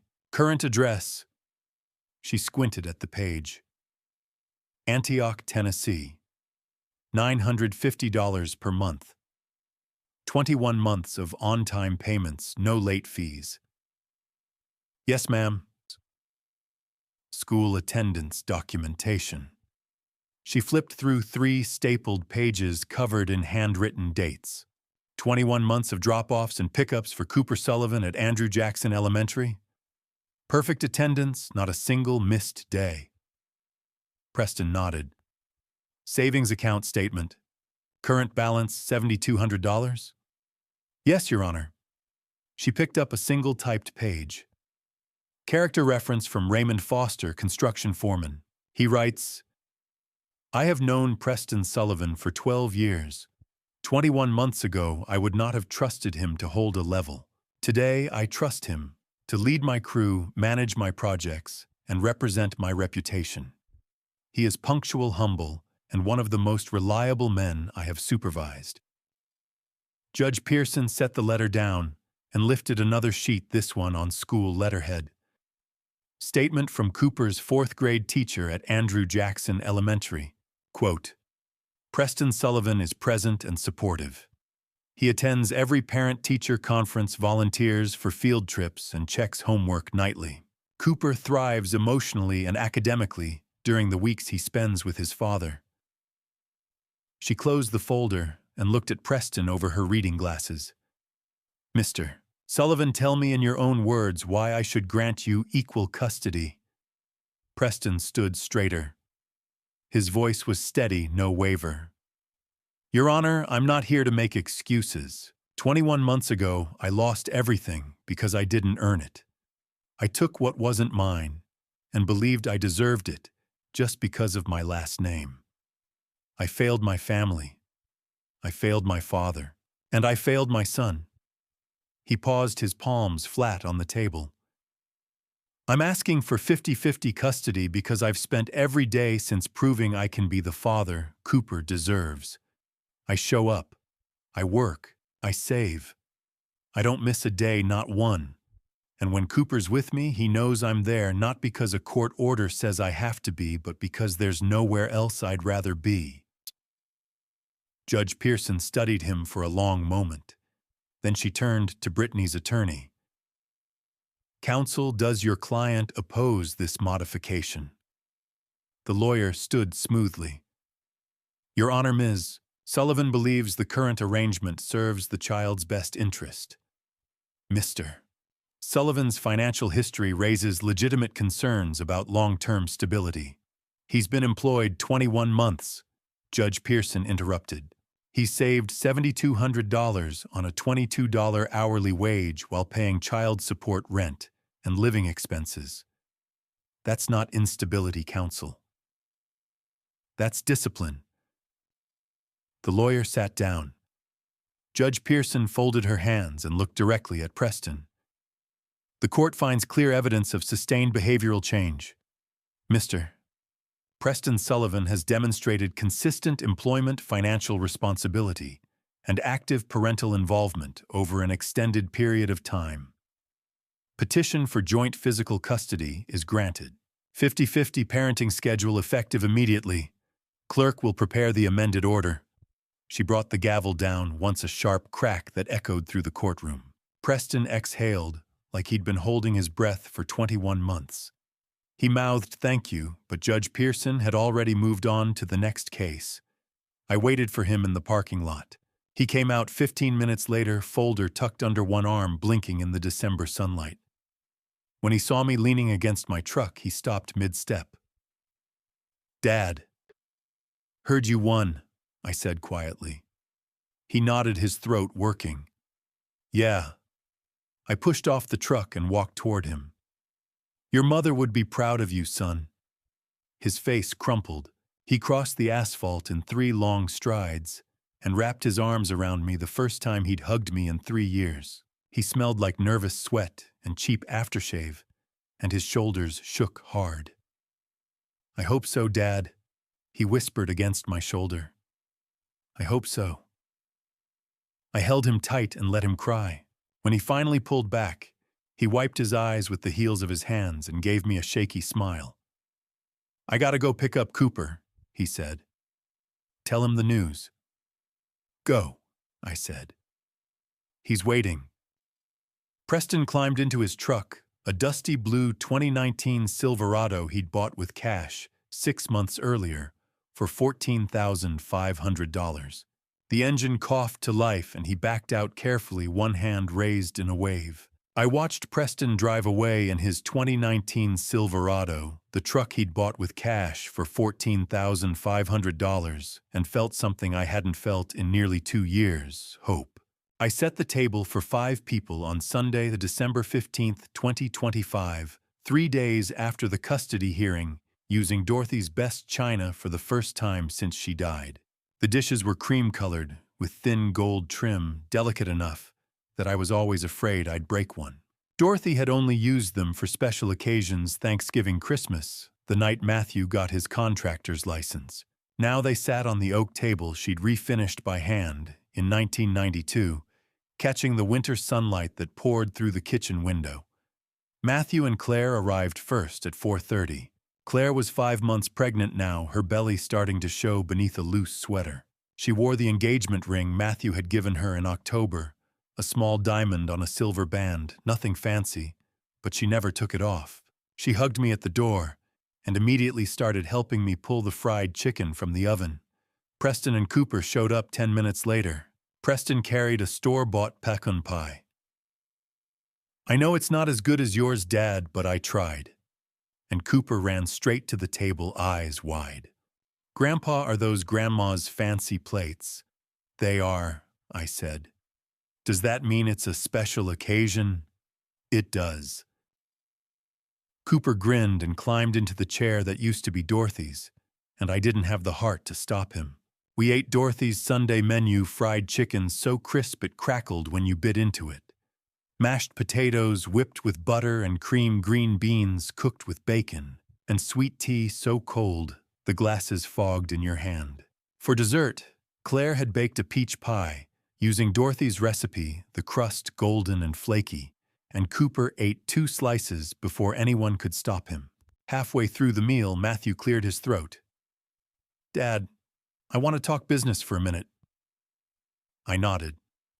Preston set down his fork. "We just finished the year-end numbers for Sullivan Construction, LLC, Matthew said. 19 months, May 2024 through December 2025. $1.35 million in revenue. 0 debt. 6 employees, including Raymond and Gail. We're projecting $1.5 million for 2026. Claire squeezed his hand. I felt my chest tighten. "Ownership split like Mom set it up," Matthew continued. 60% me, 30% you, 10% in trust for Cooper. Office rents $2,400 a month in Brentwood. We own all the equipment, outright bought it with the life insurance money. No loans, no liens, nothing we didn't pay for." He looked at Preston. "You've been with us 21 months, Preston. You've earned every dollar at 22 an hour. You've shown up, worked hard, and earned the crew's respect. So I'm making you an offer." Preston's face went still. "If you stay 3 more years and keep proving yourself, you'll earn 5% equity in the company. Not a gift, not because you're my brother. Something you build. Something you earn." Preston stared at his plate for a long moment. Then he looked up. "I'll work for it," he said quietly. "But I won't take it until I've proven I deserve it. Ask me again in 3 years. Matthew smiled. "Fair enough." Cooper looked between them confused, and Claire leaned over to whisper something in his ear. The boy nodded solemnly, like he'd just been let in on an important secret. Preston turned to me. "Dad, do you ever regret it? Letting them take the old company, watching it collapse?" I set down my fork and met his eyes. "Not 1 second, son." "Why not?" "Because your mother taught me something I didn't understand at first. You can't save people from the lessons they need to learn. You wanted that company, you thought you deserved it, just because your last name was on the sign. But you didn't build it. You didn't earn it. And when it fell apart, it taught you something I could never have taught you with words." Preston's throat worked. He nodded. "Chuku, what did it teach you?" Cooper asked, suddenly looking up at his father. Preston reached over and ruffled his son's hair. "That nothing really belongs to you unless you build it yourself, buddy." Cooper thought about that for a moment, then turned to me. "Grandpa, tell me how Grandma started the company. Mom says she was younger than Dad is now." I smiled and leaned back in my chair. "Your grandma was 24 years old in 1986.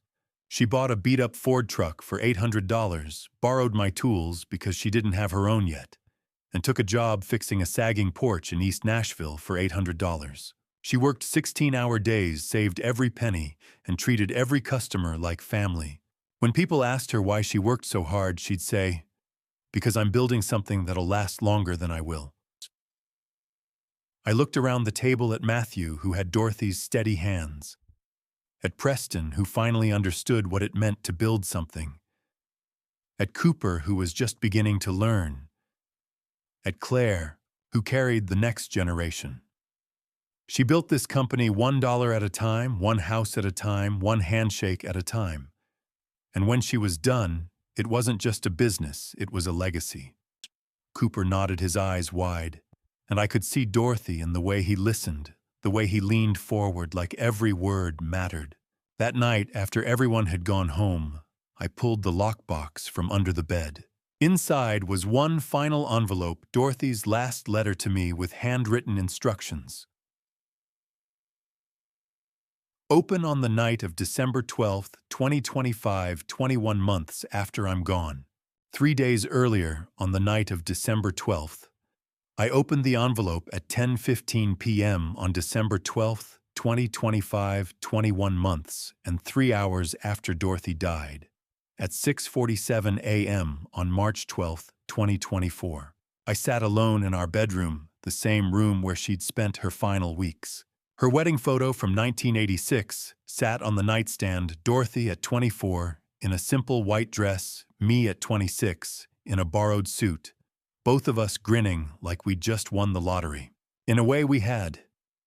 The envelope was sealed with red wax, the same kind she'd used for the other letters. My hands shook as I broke it open and unfolded 3 pages of notebook paper, covered in her slanted handwriting. My dearest Warren, if you're reading this, 21 months have passed. By now you know whether my plan worked. If Preston is still working with Matthew, I won. If Cooper still loves his father, I won. If you're still standing and Matthew's company is thriving, when real wealth isn't what you inherit, Warren. It's what you build with your own hands. Now I have 5 final things to ask of you. First, forgive Preston completely. Not because he deserved it from the start, but because you deserve to be free. Bitterness will kill you faster than any disease killed me. Second, let Matthew lead.